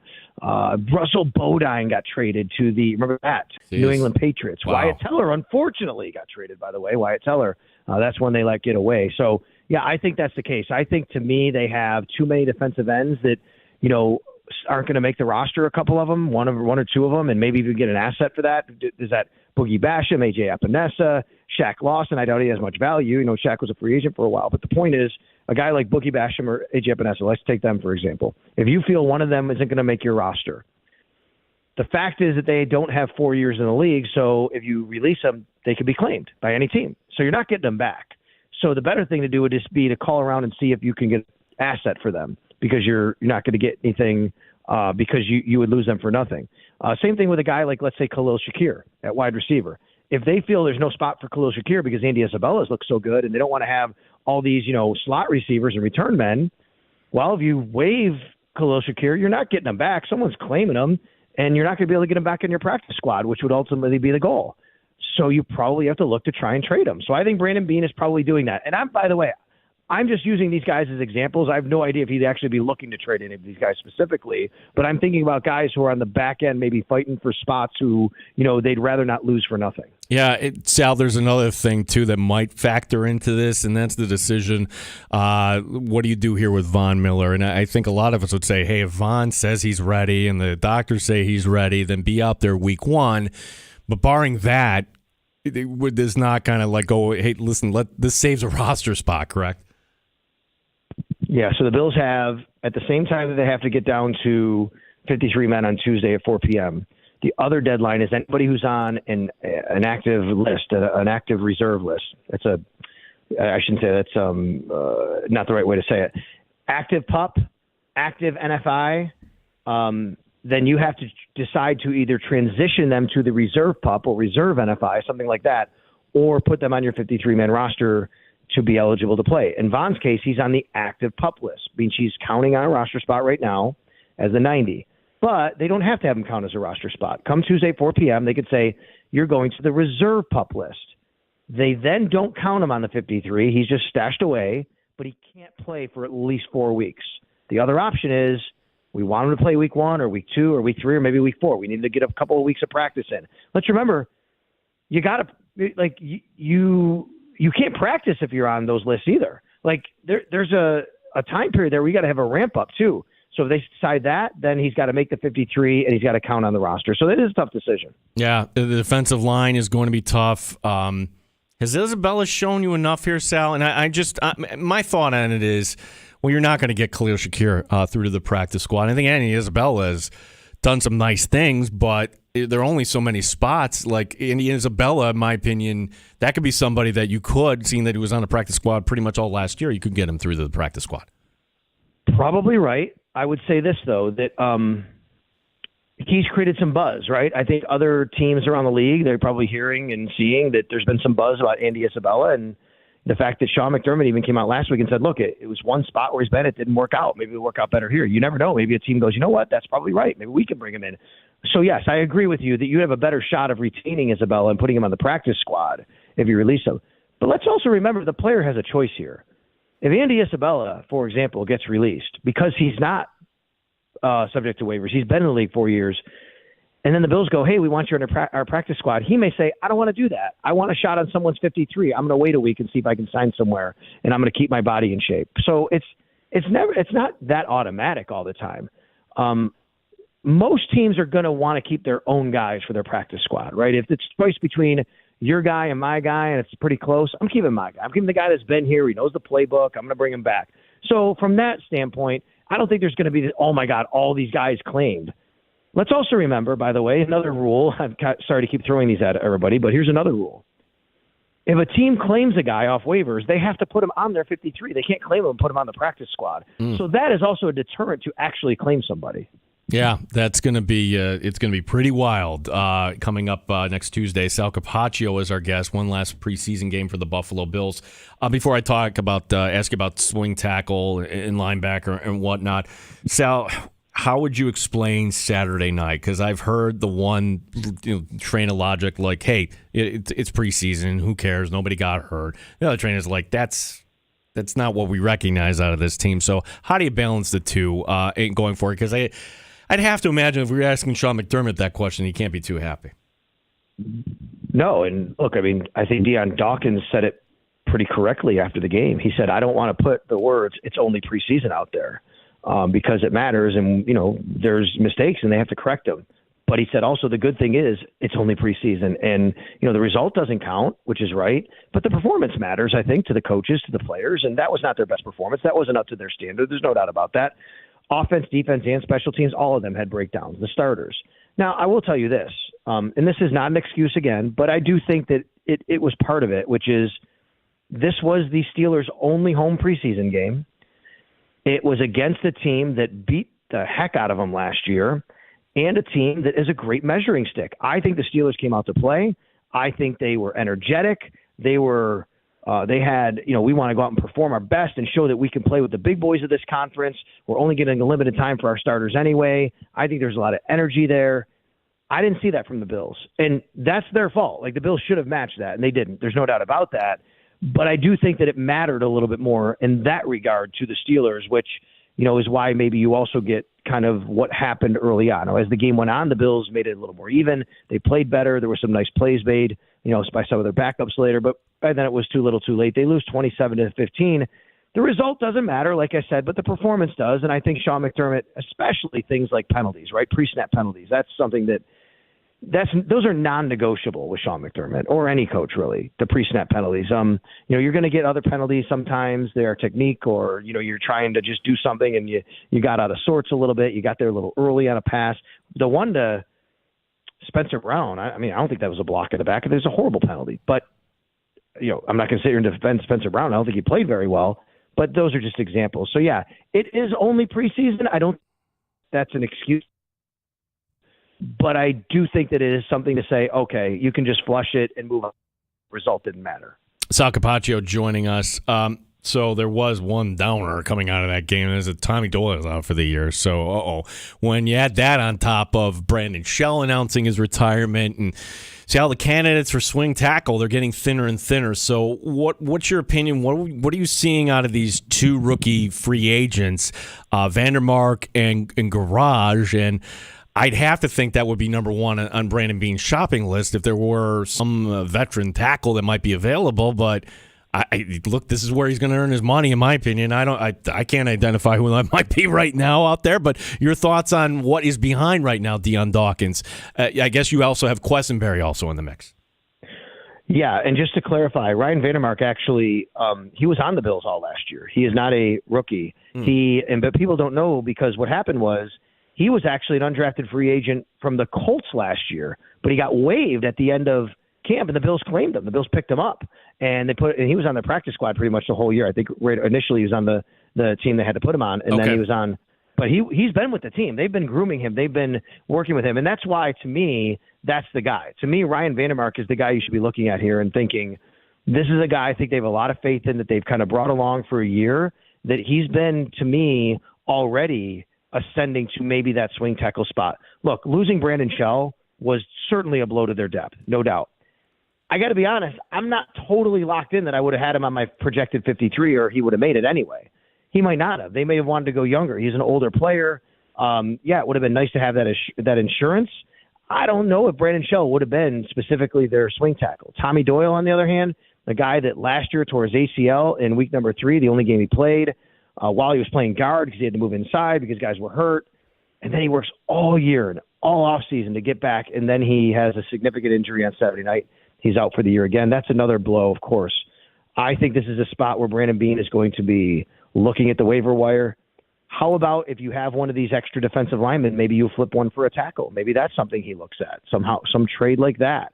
He'll be looking, there's no doubt. And I don't think it's even going to stop after Tuesday or week one. They'll try to do what they can to help this out. One option they can have in a pinch, and I asked Ken Dorsey about this today, Ryan Bates can play all 5 positions. It's not ideal that he plays tackle. He's never done it in an NFL game, but he did it in camp and in preseason a couple of years ago. So I think Ryan Bates, at least if you had to have a guy, Ryan Bates could slide over there, and Ken Dorsey didn't rule that out with him or anybody. And yes, you do have David Questenberry as well as a backup swing tackle. Ryan Bates, one of the best trades Brandon Beane made for right. Eli Harold. Our guest, Sal Capaccio, WGR. As shifting over to the other side of the football, the middle linebacker position, how would you assess, right, it's got to be Dotson or Klein at this point, correct? Because like Bernard, he's not going to be ready, I wouldn't think, to get meaningful snaps, correct, coming up Saturday, Sal? Well, for Saturday, no. I mean, he did return in a limited role today. It's kind of a tricky one. He didn't take any individual position work. He was working off to the side with trainers, but he had all his equipment on. They didn't wear full equipment, but he had his helmet and his shells on. And that's not normal to work off of trainers when that happens. And then he actually did take part of the defense when they did a little install, but he never went against another player, never did 11-on-11, never did individual. So I think that that's a good sign that he's working back. I don't think he plays in less than 48 hours against whatever that is, 72 hours against the Chicago Bears. Now, that said, it was really interesting. We had our buddy Thad Brown on our show this morning, on the morning show on WGR. And Thad had a great line about this. And I said, that's really true. He said, I don't think anybody's ever benefited more from an injury when they're actually in a competition for a starting job than, Terrell Bernard. Like, here's a guy that he actually got injured. It might have helped him. You know what I mean? In tongue-in-cheek saying that because the team sees Klein and Dotson and goes, yeah, you know what? We can't wait to get Bernard back because we're showing now that he's maybe the guy that we need here because the other two guys haven't done it. So I do think he'll have a say in this competition when it's all said and done. Let's remember, even after Saturday night, you're still going 17 days before the Bills actually play or 16 days, whatever it is, before a regular season game. So that would be enough time for him to get back acclimated. And he knows the defense already. I wonder, though, to be honest with you, is the main starting middle linebacker for the Bills in 2023, maybe not week one, but as the season goes on, is the main starting Mike linebacker not on the roster currently? Boy, that's fascinating. Who might be available, and we don't know that. I'm going to ask you another question, Sal Capaccio, our guest, and you're listening to Sean McDermott. You're there at all the practices, and there's no rule that says it has to be in the middle linebacker that wears the green dot. In fact, there were 6 teams last year that had other players, and if you have 2 veteran safeties that if they're healthy, they're going to be out there, like Micah Hyde and Jordan Poyer. And I'm just wondering, Sal, I don't know. To me, Taylor Rapp is the big mystery. How are they going to employ him? Do they actually go with him as an extra defensive back, or how? Well, I don't know. And in other words, if you're going to go with a nickel or with a dime, and maybe you're pulling that middle linebacker off on 3rd and 9 or 3rd and 10. My question is that something that Sean McDermott at some point would consider? You know what? I don't know who the middle linebacker is. Maybe we go with a rotation, but I sure as heck know that I'm going to have Micah Hyde out there. I'm going to have Jordan Poyer out there. I'm going to have those guys line up the defense instead. So it's something that he has not ruled out completely. He's talked about it and said it's ideally you want your middle linebacker to do it, but it's not something he necessarily wants to do. But I think that if push came to shove, he would do it if he had to do it. There are some logistical issues with it, right? Like you said, there's no rule on who has to wear the green dot. And for listeners who don't know, the green dot means the one person who has a helmet with a green dot on it is the person getting the call signals into their helmet through a radio on the field. Now, one of the logistical issues is that you are only allowed to have one green dot on the field at one time, at the same time. It's a penalty if 2 guys with the green dot are on the field at the same time.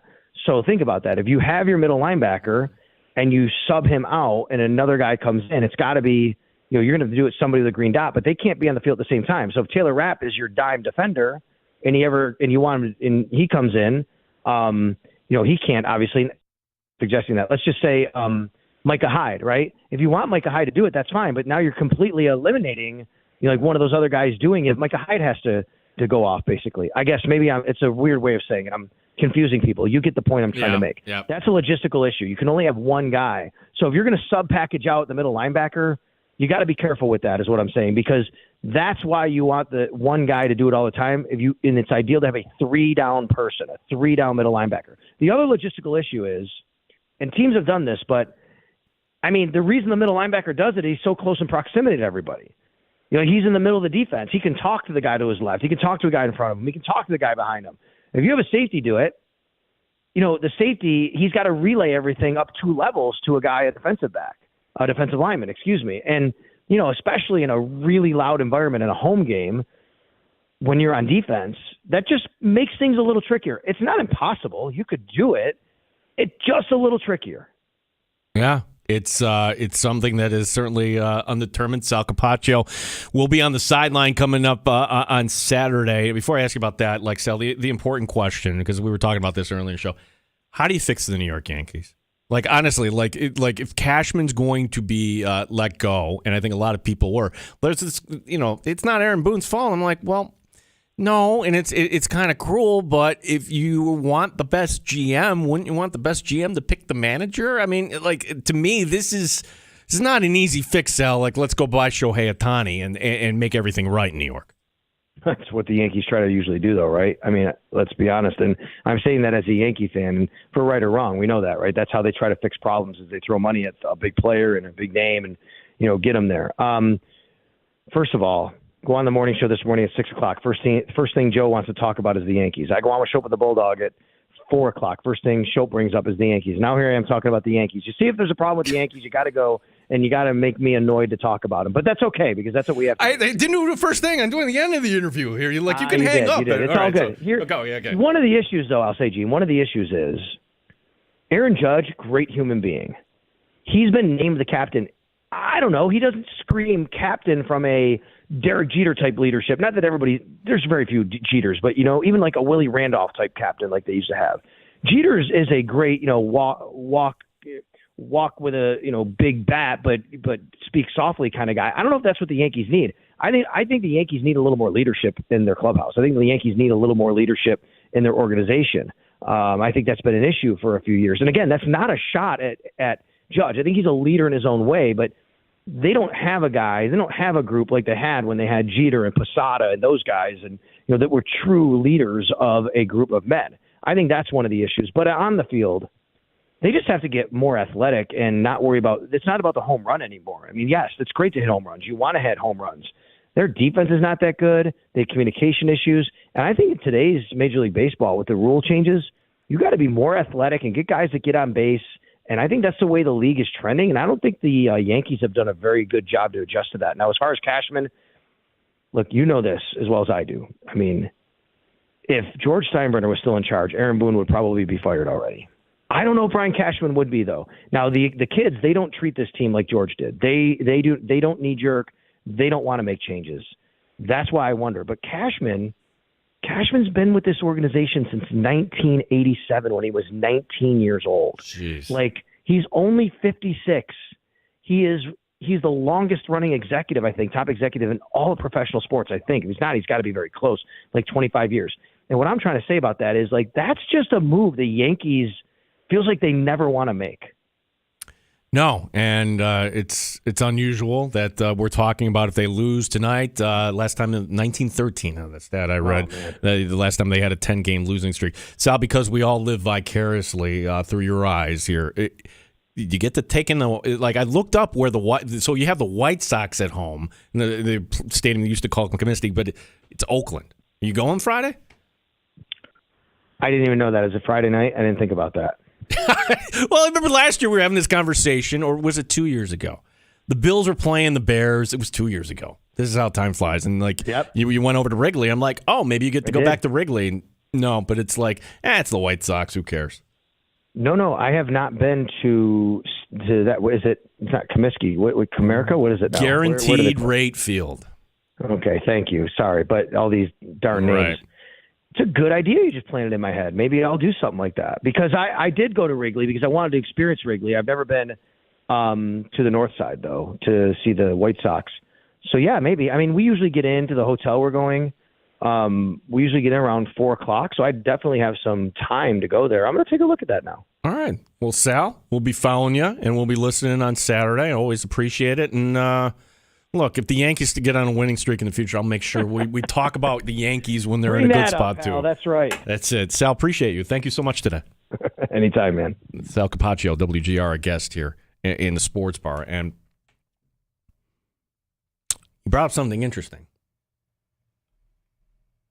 What if there's like somebody like a Levante David, somebody that, hey, this is a veteran that getting paid some money and let's go make a trade. I'm just wondering if there's one big move Brandon Beane can make, because it's all been underwhelming. It has. And I hear Sal lay it out. I'm like, well, the middle linebacker position for the communication, what if you turn that over to Micah Hyde? It's a little more difficult for the safety. It really is. So I understand that. And do you really want to be kind of rotating middle linebackers in and out? I'm going to say it again. I think it's A.J. Klein week 1. I think A.J. Klein against the Jets, who knows where to line everybody up, and maybe he gets outmatched, but it's the level of trust that McDermott would have in him. He knows the system. He can relay it, and McDermott will be in his headset. And I think I don't know if that's going to be the fact, but Dotson hasn't exactly said this job is mine. Neither has Klein. But Klein's done it in the past. Dotson to a certain extent. And the unfortunate thing about Bernard, like this kind of, you just don't know. But he wasn't impressing when he was out there. So are you going to say Bernard is our guy, even though you didn't see him in the final 2 preseason games? Probably not. He's going to keep his job. And Balin Spector, I just don't understand. I really thought he was going to get a look, and he did not. So appreciate Sal coming on. We will get to some stories around the league. We call them NFL appetizers. We have this story concerning a former Buffalo Bill with scary scene is the way for this injury. We'll talk about that coming up here. It's a sports bar on the Fan Rochester. Odyssey has sports for every fan. Keep up with your favorite teams from across the country.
At the Fan Rochester, the sports leader, 95.7 FM and AM 950, The Fan Rochester. Always live on the free Odyssey app. The Fan Rochester Sports Update. On a limited basis today, Terrell Bernard back on the practice field working off to the side. Out of practice today, Dorian Williams, Khalil Shakir, Matt Barkley, Leonard Floyd, and Jordan Mims. Offensive coordinator Ken Dorsey on what he wants to see out of his quarterbacks. Just execution at the end of the day. That's what we need to see from every quarterback. Going out, making good decisions, and executing the offense. And that's the overall criteria. Every time those guys step on the field, execute this offense, make good decisions. And when we make good decisions, we feel like everything else takes care of itself. Bills and Bears, 1 o'clock kickoff, 11 a.m. Our pregame coverage begins this Saturday here on the Fan Rochester. The Red Wings, interesting game last night. They scored 7 in the bottom of the ninth. The Steel won against Worcester, 8-7 the final. Same two teams tonight at Innovative Field. The Nighthawks signing former Fisher forward Nicholas Miller. Gene Battaglia, the Fan Rochester.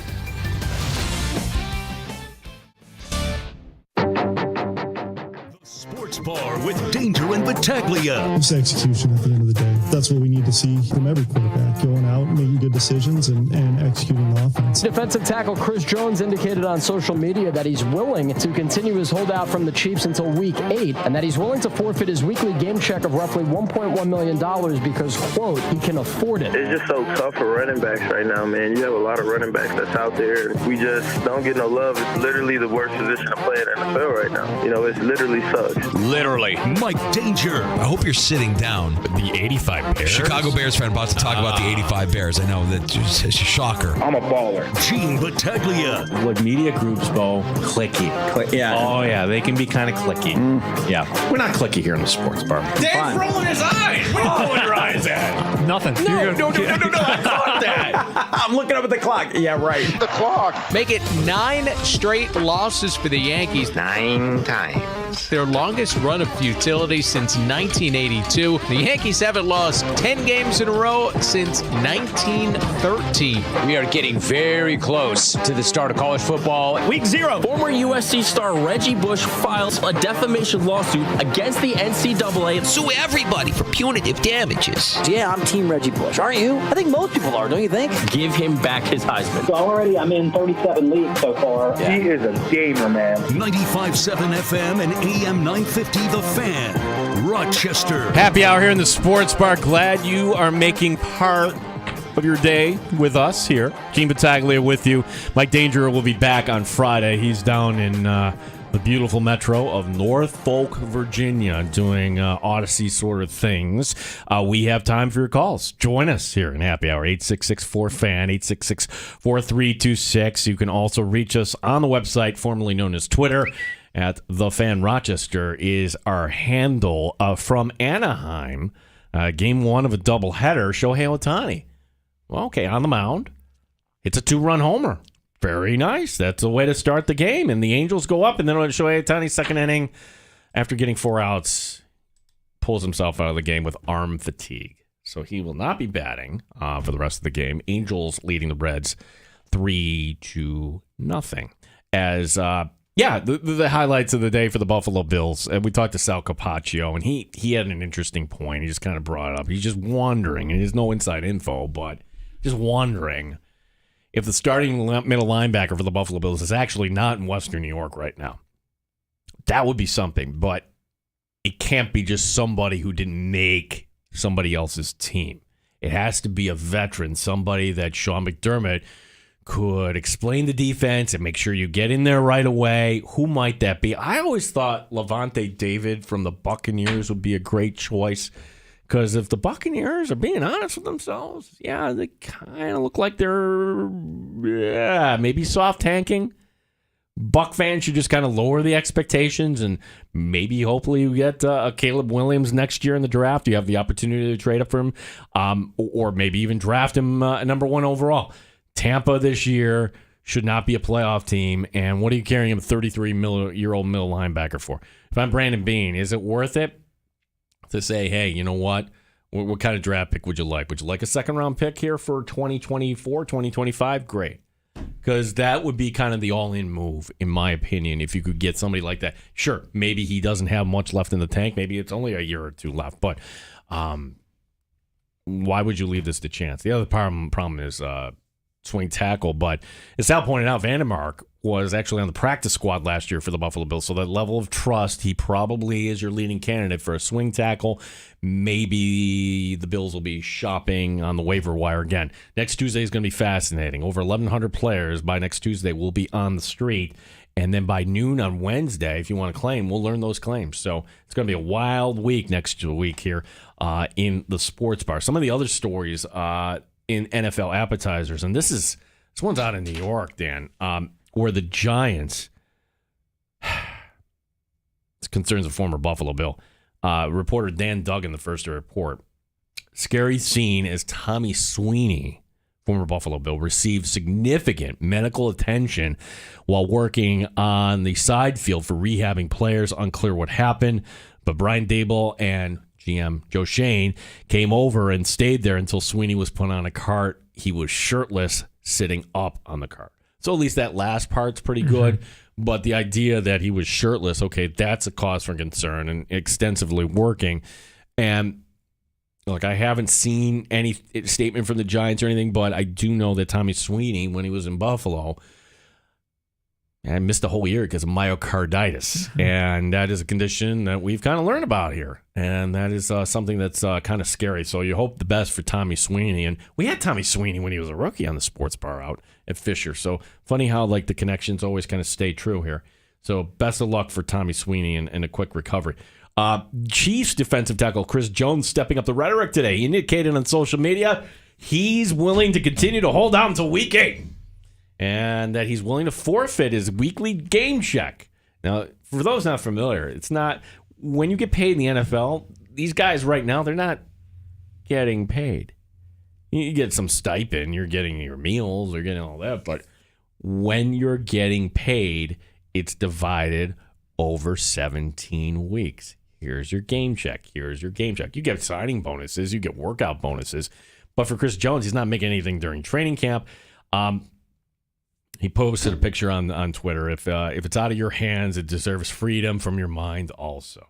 Great. Well, right now, Chris Jones is getting fined $50,000 a day, according to the CBA. That's a non-negotiable thing, so it's not something you can kind of negotiate on the back end. He's going to have to pay that at some point.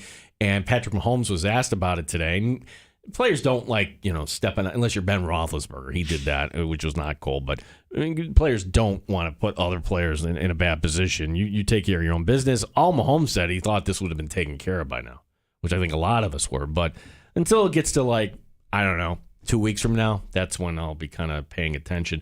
Cowboys defensive end Sam Williams was arrested on Sunday and charges of possession of controlled substance and unlawful carrying of a weapon. Is that wrong? If it was, I wouldn't have done that. Under the personal conduct policy, he's subject to a fine or suspension. The Cowboys are aware, but they declined comment. The unlawful carrying a weapon, that's a Class A misdemeanor. That's a problem. Last year, Sam Williams had 4 sacks for Dallas. The Jets making news today. They activated Dwayne Brown off of PUP. Now, that's good news for a line that hasn't played all that well. But let's consider who you're pinning your hopes on. Dwayne Brown came into the league. Funny how time flies by. He was a first-round pick of Houston in the year 2008. 2008. Think back where you were in 2008. Who was the head coach of the Buffalo Bills back then? I think was that Duran or was it was that... still Duran? Yeah, because Gailey hadn't come in. Oh my gosh. I think 2008 ago. That's a long time ago. How long? The drought was only at 8 years at that point. You hadn't even reached the halfway point of the drought at that point. Little you know what was coming up on the other side. So Dwayne Brown was signed by the Jets to a 2-year, $20 million contract this offseason. The 38-year-old right now penciled in as the starting left tackle for the Jets, which... don't know if he'll see action coming up against the Giants. We do know that it will be Aaron Rodgers getting some reps because, as we heard from Robert Saleh yesterday, he feels that's, for some reason, important. Oh, speaking of Aaron Rodgers, no more discount double check. Oh, my goodness. After 12 years, State Farm is moving on from Aaron Rodgers as an endorser. Sportico says Rodgers was pulling down. You want to take a guess how much, Dan? I have no clue, honestly. Okay. $3 million. $3 million a year for the endorsement. The insurance company has been preparing for the move as it's been Patrick Mahomes that has stepped up as the primary face. Look, that's easy money, is it not? You would think so. You show up, you read a line or two. Yep, and I've seen, like, good on Josh Allen. He's getting his face out there. I've seen him, it's funny, like, I can't tell you what product he was endorsing. Like, he's popping out of the hedges. Yeah. Is it YouTube? Is that what I think it might be for the YouTube TV. Okay. Yeah, so I've seen that where he's popping out of the hedges. This is my thing, though. Like, if you want to get into the insurance game, and maybe the other company doesn't want to do this because you've had it. Well, no, like Progressive had Baker Mayfield for a while, and that kind of fits. Well, those are great videos. Those are great commercials. Yeah, and they had to kind of end that since he got let go by Cleveland. But I always thought Josh Allen, with his style of play and with his humor and his deadpanniness, if that's such a word in his humor, he would be perfect as Mayhem. You know, the Mayhem guy going on with the way he plays and the way he can kind of be in these situations, just kind of setting chaos and breaking things and doing everything. Yeah. I think Josh Allen is Mayhem. And look, and that's a royalty-free idea there I just gave you there, insurance company. Okay. So that's NFL apps here in the sports bar. The Bills, again, Bills and Bears coming up on Saturday. We were joined earlier today by PJ Glasser, the host of BetQL's Send It In, and I love saying in real time that PJ was right, because that was 2 hours ago. And I was like, okay, who do you like today in baseball? He's like, I can't even do it. Gene, I have a really good pick. Okay, what's your pick? I don't like the way the Phillies stole one last night. I like the Giants today over the Phillies. Okay. Top of 5, San Francisco now is leading Philadelphia 4-0. So there you go. PJ knows his stuff. Right, once again. We talked a little bit about the Yankees, both with and without Sal Capaccio in the sports bar today. As the Yankees, we'll get to this in shots. I mean, my gosh. How many losses in a row, Dan? 9 times. Yeah. That's unbelievable. Unbelievable.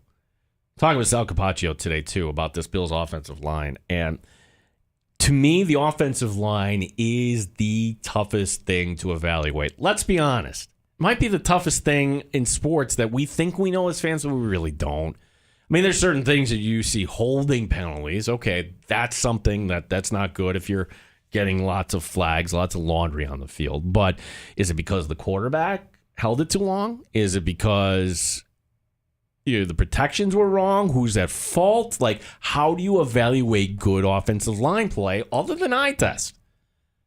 Because to me, that's what, even with advanced analytics, a lot of this is eye test. Pass block win rate. Okay, how do you define that?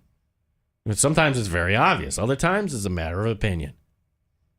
Run block with win rate. Okay, again, same deal. A lot of times you can tell, a lot of times not so much. But if you're taking lots of data in, and this courtesy Ed Egros, BetQL, putting this graphic out there. Somebody went through this exercise. And name every analytic, outlet you could, okay? From Pro Football Focus to the Action Network to 4 for 4. They do a lot of fantasy, but they do other stuff. Heck, even Madden they factor in. So there are 8 different analytic companies / websites that rank offensive lines. And the 3 categories that are all common amongst all of them, the pass blocking, the run blocking, and starter continuity. I'll get back to that in a second. But if I had to ask you the question right now, who according, if you had to average everything, all these analytics, and you put them all in, all these experts, who's got the number 1 offensive line in the league? Philadelphia, followed by Cleveland. Lions, Chiefs, Cowboys. Those are your top 5. New England's at 12. Physical teams that play that brand of football. Not surprised. Like the Eagles, that makes sense, right? DeAndre Swift's going to have a big year in Philadelphia playing behind that line. Like, you just know whoever's carrying the ball for Philadelphia, yeah, they're going to get you some yards, and they're going to protect Jalen Hurts. And for the Browns, that's nothing new. We know they have a great offensive line. Same thing for the Chiefs. Now you're asking, like, where does Buffalo rank here? Are they in the top 10? No. Top half of the league? No. Top 20? Nope. According to this mass consensus, Buffalo ranks 24th in terms of offensive line analytics. Now, couple things. One, you're taking last year's data. Okay, kind of hard to kind of project that this year, considering that some of these guys were hurt and whatnot. Two, continuity. Super, super objective, because from the outside, you'd say, no, this is an offensive line. Buffalo doesn't have any continuity. They got a new left guard. They got a new right guard. And who knows how many games you'll get out of Spencer Brown. Okay, that's from the outside. Now I'm going to tell you on the inside here what's going on with the Bills' offensive line. The guard play is much, much better. The guard play with Aaron Kromer in this new zone blocking scheme, there's a reason we enter camp thinking, boy, that's a good competition there. They have Ryan Bates against Osiris Torrance. Folks, Osiris Torrance, they haven't come out and said he's the starter. He is the starter. He is the real deal. That is a second-round pick that Brandon Beane, you can get excited about. We can now say that. That is the right move. And you're moving now Ryan Bates, who was a starter, you're moving him to a reserve position. And same thing with Connor McGovern. Like, hey, the Cowboys, top 5 offensive line, there was a guy that they couldn't afford to keep, wasn't getting full rotation. He's now in at left guard. So tell me how the Bills don't have continuity when right now we know who their 5 starters are. How does that work? Again, subjective. Same thing with pass block win rate, run block win rate. That's why, like, the offensive line, to me, it's subjective for me and you as fans, and it's also, if the analytic community is being honest, it's also subjective with them too. Now, I'm going to give you the bottom according to them for what it's worth. Following Buffalo, this is the only teams that are worse. Jets. Now, we knew about that because look at Mekhi Becton. Look at how they're moving pieces around. They don't have any continuity. That's a team right now that has some issues. Seahawks, Giants, Commanders, Jaguars, Arizona, the Rams. The Rams don't have much, right? But then dead last in the league. And this is surprising because if I had to ask you, who has the best running attack? Who are one of the best running teams? You'd say Tennessee. They have Derrick Henry. Tennessee, by all the metrics, and all but one, ranked them as the worst offensive line in the league, which, okay. That's something I would not have expected, and maybe I'm not paying close enough attention to Tennessee Titan football. But the Titans this year, if you kind of couple that with Ryan Tannehill, with, you lost Treylon Burks, you're bringing in DeAndre Hop, and the 2 kids, by kids, not really kids, but like Malik Willis, Will Levis, neither one of the two have stepped up to say, this is my job. Tennessee right now could be that team that usually we see competing in this league. We see scratching out ugly wins. They could be a really, really bad team this year.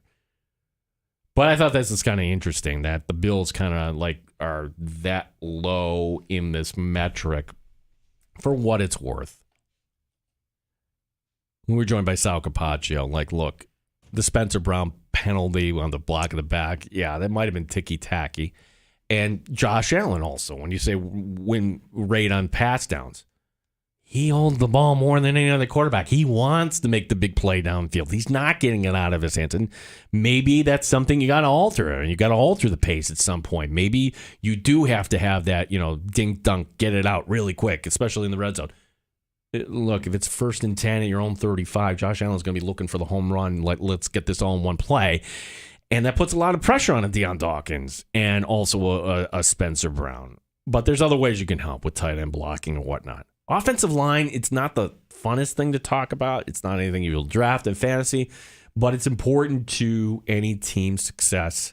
And if by these rankings, the 2 Super Bowl participants have the number 1, the number 4 offensive lines from last season, they're saying Buffalo at 24. Yeah. I would think there's going to be an offensive lineman that is on the Buffalo Bills roster week 1. And I'm going to think there's going to be a linebacker that's on the Buffalo Bills roster week 1 that are not on the team right now. Not on the team right now. Again, 11 a.m. Saturday, and we'll do this one more time before we get to the real stuff. We've got shots coming up here in the sports bar as baseball today. Ooh, this really cool story about the Sabres. As, gosh, you the fan, if you want to go out there Sunday for an event for Rick Jenneret, it's free. We're going to give you the details on that. Also, the Yankees, the update there. One team cleaned house completely, but I cannot believe they're bringing this guy back. It's one of those days where I'm like, Danger, sure you don't want to call in today and get your thoughts on so-and-so coming back? And Reggie Bush is, and you heard in the Dan Lorian update. Does he have a case here? We'll explore that, too. My name is Gene Battaglia. It's a sports bar here on the Fan, Rochester. Odyssey has sports for every fan.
Update. Terrell Bernard returning to practice today. Kind of. He was on a limited basis working off to the side. Not practicing for the Buffalo Bills today. Dorian Williams, Khalil Shakir, Matt Barkley, Leonard Floyd, Veterans Day arrest. Also not practicing Jordan Mims, the running back. Ken Dorsey on what he wants to see out of his starters. Just execution at the end of the day. That's what we need to see from every quarterback. Going out, making good decisions, and executing the offense. And that's the overall criteria. Every time those guys step on the field, execute this offense, make good decisions. And when we make good decisions, we feel like everything else takes care of itself. Red Wings coming off a game, one of the biggest comebacks ever. Scored 7 in the bottom of the 9th, stealing a game against Worcester. 8-7 ended up being the final. Same two teams tonight at Innovative Field. The Nighthawks signing St. John Fisher forward Nicholas Miller.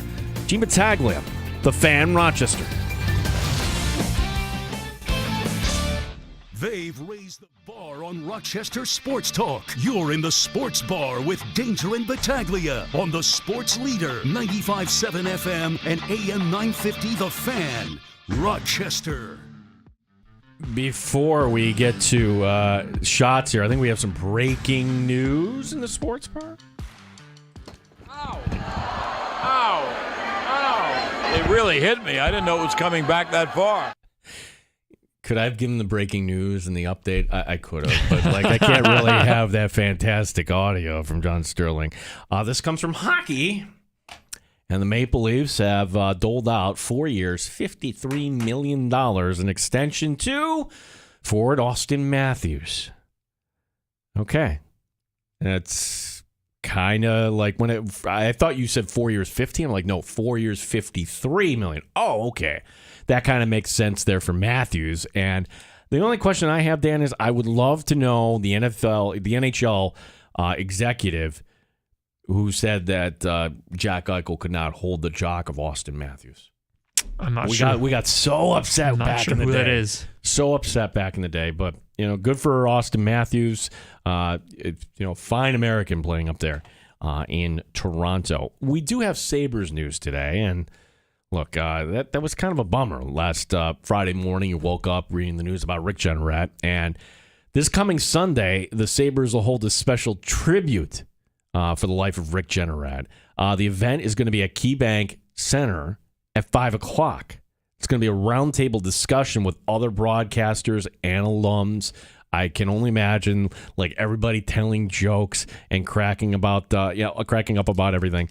The family did not want a memorial, but this is kind of like what Rick would kind of want, right? Kind of thing. So that's kind of cool. And yes, it is free. And yes, if you can't make it, it's actually going to be on MSG. So imagine what this would be like. It's not quite a roast. I would imagine just a lot of stories and everything. The best of RJ. So the Sabres honoring the legacy of Rick Jeanneret. That's coming up again Sunday, 5 o'clock, free to the public at KeyBank. Places like the Elias Sports Bureau, Dan Drumming in today. They're having a field day looking up this sort of stuff concerning the New York Yankees, who have lost. How many games in a row have they lost? Oh, I knew you would ask me that. Let me just tune it up for you one more time. 9 times. Yeah, 9 times. The last time that happened, 1982, in which you were not even alive. Nope. The number one song in the nation in 1992 was by Olivia Newton-John, Let's Get Physical. You know that song? Let's Get Physical. No. Big song from 1982. I don't want to sing. Anyways, the last time the Yankees lost 10 in a row, glad you asked. This is why places like Elias looking this stuff up. Well, we didn't have the Billboard charts. We didn't even have pop music back then. I don't think the radio was even invented at that point. New York's last 10-game losing streak, we were not alive, May 21st to June 6th, 1913. The team was playing in the Polo Grounds at that point, the first year of the Polo Grounds, with the then called New York Giants. They shared a stadium with the New York Giants, the Polo Grounds. This is before the house that Ruth built. That's going back far. It was also the first year they were called the Yankees. They were the Highlanders before that. Tonight, it'll be Luis Severino for New York going against Washington's Mackenzie Gore. I had to take earlier that Brian Cashman, great job, great career. It's time to go. But if you're going to let Cashman go, you have to let Aaron Boone go. It's not fair to the next GM to saddle him with Aaron Boone. I'm sorry. It's time to get new leadership, get new blood, and understand that this isn't a one-year fix. Now, I know Yankee fans will be like, yes, it is. We can sign Shohei Ohtani. Okay, that's certainly something a lot of teams would like to do. Major League Scoreboard, speaking of Shohei, well, he homered in the first inning. That's great. He's on the mound, second inning. Gets one out in the second. Puts up his hand. Yeah, you know what? My arm doesn't feel so well. Leaving today's game because of fatigue. Top of the fifth. Game one of the doubleheader. Yeah, doubleheader in Anaheim because remember all the rain, the tropical storm there. 3-1. It's the Angels leading the Reds. Elsewhere on the Major League Scoreboard, top of six. PJ Glasser called this game unless there's a big comeback by the Phillies. It's the Giants leading the Phillies by a 4-0 score. Michael Lorenzen giving up all 4 runs. He had the perfect game for the Phillies in his first outing just a while back. San Diego is up on Miami 1-0 as they're in the middle of the 6th. Other games in progress, they go to the bottom of the 10th. The Twins got one in the top of the 10th. They're leading in Milwaukee 7-6. For what it's worth, the Royals leading in Oakland 4-0. And 3 finals today. The White Sox defeating the Mariners 5-4 in 10. The Cubs get a win over the Tigers 6-4. And the Cardinals get a win over the Pirates in kind of a who cares game 6-4. As well. Oh, who cares? Yeah, thank you, Dan DeLorean. Games tonight on the Major League, other than the Yankees, the Mets, they're going to trot out Jose Quintana going up against Atlanta tonight. The Dodgers continuing their series in Cleveland against the Guardians, and Boston taking on Houston. That game kind of taking place down in Texas. Up-to-date standings here in the NL Central. With Milwaukee here, a half game. This is going to go one way or another. The Cubs now 3 games back of the Brewers. The Reds 4 games back. That's the only race in the National League. The Twins and Guardians. Guardians are 5 games back. The Rays 2 games back of the Orioles.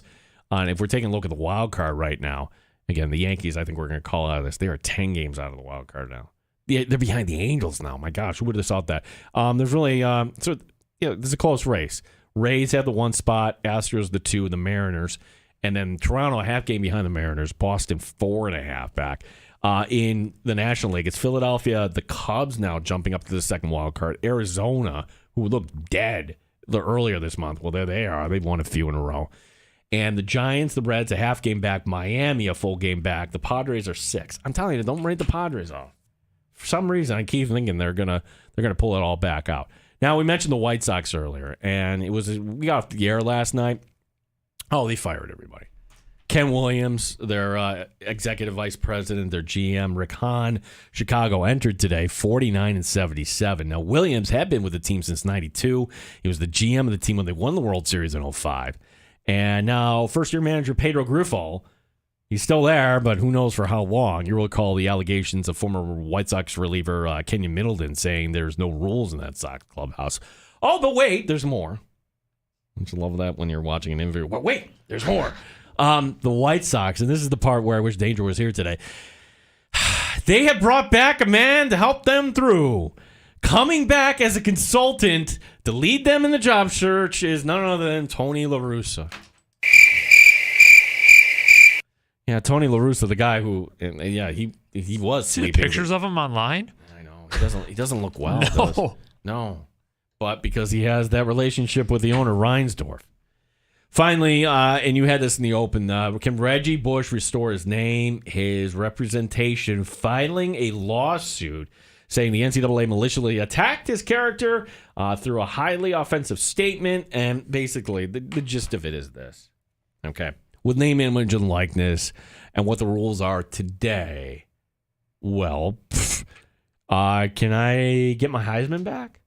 Like, there was a 10-year period as part of the punishment that Reggie Bush could not have any association with USC. Persona non grata. And USC, wink, wink, technically, we're not the champions. But then you look back and did he do anything wrong? Well, by the standards back then, yeah. The world has changed so much. So this is going to be an interesting court case. Somebody kind of took it up. Will the NCAA be forced to give back the Heisman for Reggie Bush? Who, by the way, -3 career yards rushing for the Buffalo Bills. Never forget that stat, that he was there. Great stat. Yeah, that is a fantastic stat. 866-4FAN, 866-4326. If you're an Amerks fan, tomorrow we will be having a special promotional announcement. So something kind of whet your appetite. That'll be about 4 o'clock tomorrow. So some Amerks news that the team has graciously said, no, what, we'll let you guys in the sports bar break this tomorrow. So we'll have that for you tomorrow at 4 o'clock. We also will be talking some fantasy football. We'll be talking more Bills tomorrow as well. We have time for your calls at 866-4FAN. 866-4326 is last call will be coming up. But in advance of that, Danny, what do we got, buddy? Tom from Rochester has some questions for you. Tom, what's up, buddy? How are you doing today? Oh, doing well. Love your show. And I'm sure you guys have rehashed this on previous shows. I can't listen all the time. But, I'm trying to figure out, McDermott's role. Certainly we know there's a lot of head coaches who call the offensive plays, right? Right. We know that. But I'm just thinking about it. So he's going to be the defensive play caller, right? How is he going to be making the key decisions while the offense is on the field about timeouts and stuff like that? I mean, it would seem to me that that's his opportunity to kind of regroup and consult with his assistant coaches about any tweaks or changes in the defense. Do we have an understanding? I mean, how hands-on he's going to be? This is all going to be kind of revealed to us in real time, Tom, and it is like $1 million question. This is my understanding, and if you noticed, the Bills are kind of elevating the status of Eric Washington. Like every week, we get Ken Dorsey talking, that was today, and we get Aaron Washington talking, and that was yesterday. So I'm just wondering if Eric Washington, not that he's going to be like a de facto defensive coordinator, but if he's going to be the guy communicating with everybody, as you're saying, because that's important. While the offense is going to be on the field, you can't have McDermott talking to the defense. You need McDermott managing the clock and challenges and all that stuff while you have the football. I'm just wondering, and I think this is going to be the case, where for that sort of what are we doing when the offense is on the field, if it's actually going to be Eric Washington that's going to be the guy that all of a sudden takes a bigger role. It's not only the defensive line coach, but he also has the assistant head coach title. All right, so we think, because listen, we know Belichick's fingerprints are all over the defense every year, right? But he doesn't shy away from all the hard calls when the offense is out there because he delegates, all the changes in game to someone else. So you basically think that's what's going to happen? Yeah, I think that's going to happen. And Tom, thanks for the call. Appreciate it. And thank you for the kind words as well. It's so hard to talk about McDermott in comparing him to Belichick. And I'm, for the record, I'm not in favor of this. I think your head coach has so much going on a week-to-week basis that now you've got to worry about defensive calls and gameplay. It's a much better system when you have somebody that you trust. And what really happened between Leslie Frazier and the Buffalo Bills and Sean McDermott, and what led to Leslie Frazier's departure, there's a story there that we don't have yet, and someday we will get. But the other side of me thinks, well, I also appreciate a manager that, okay, if it's going to be, it's up to me. And that, to me, is what happened with McDermott. And I don't have any inside knowledge on this. I don't. This is just my read on it. Understand, okay? So there's the disclaimer. I think McDermott looked at the Cincinnati game, and I think he looked at some of the plays that you and I both saw, where what are we playing these soft coverages for? What are we doing? And you're down 14-0 in the blink of an eye, and when you put that on top of 13 seconds, and when you're in those wrong prevent formations, when the Chiefs had 2 damn timeouts, it's embarrassing. Embarrassing. McDermott's embarrassed. And to me, and again, I don't have any proof of this, that was as kind a way that you could fire somebody, Leslie Frazier. And Leslie Frazier could have had he kind of pressed for it. Could have been the head coach of the Houston Texans at one point. And maybe McDermott was hoping that some team would say, hey, we want to talk to Leslie Frazier. Great, here you go. And then you don't have to worry about it. And then musical chairs, and then there's no interviews. And then, oh no, do we want to go through this all again? That's just my read on it. And by the time that all happened, well, I guess it's going to be up to me. I'm going to do it. All right. Well, it's a gamble, that's for sure. More your calls coming up. 866-4326. 866-4FAN. Here in Rochester, New York, our only sports talk show on a daily basis. My name is Gene Battaglia. It's the Sports Bar here on the Fan Rochester. Odyssey has sports for every fan. Keep up with your favorite teams from across the country and get the inside scoop from experts.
On the sports leader, 95.7 FM and AM 950 The Fan, Rochester. It is a privilege to be talking sports with you in the city I love, and I could say that, seeing that I have lived here virtually my whole life. Gene Battaglia with you. Danger will be back on Friday. Dan DeLore, another lifelong Rochester resident. Or do you identify as Hilton? How do we identify? I guess I can do both. Okay, there we go. Pride of Hilton High School. Pride Rochesterian. Dan Drummy staying in today. Updates from the Diamond here.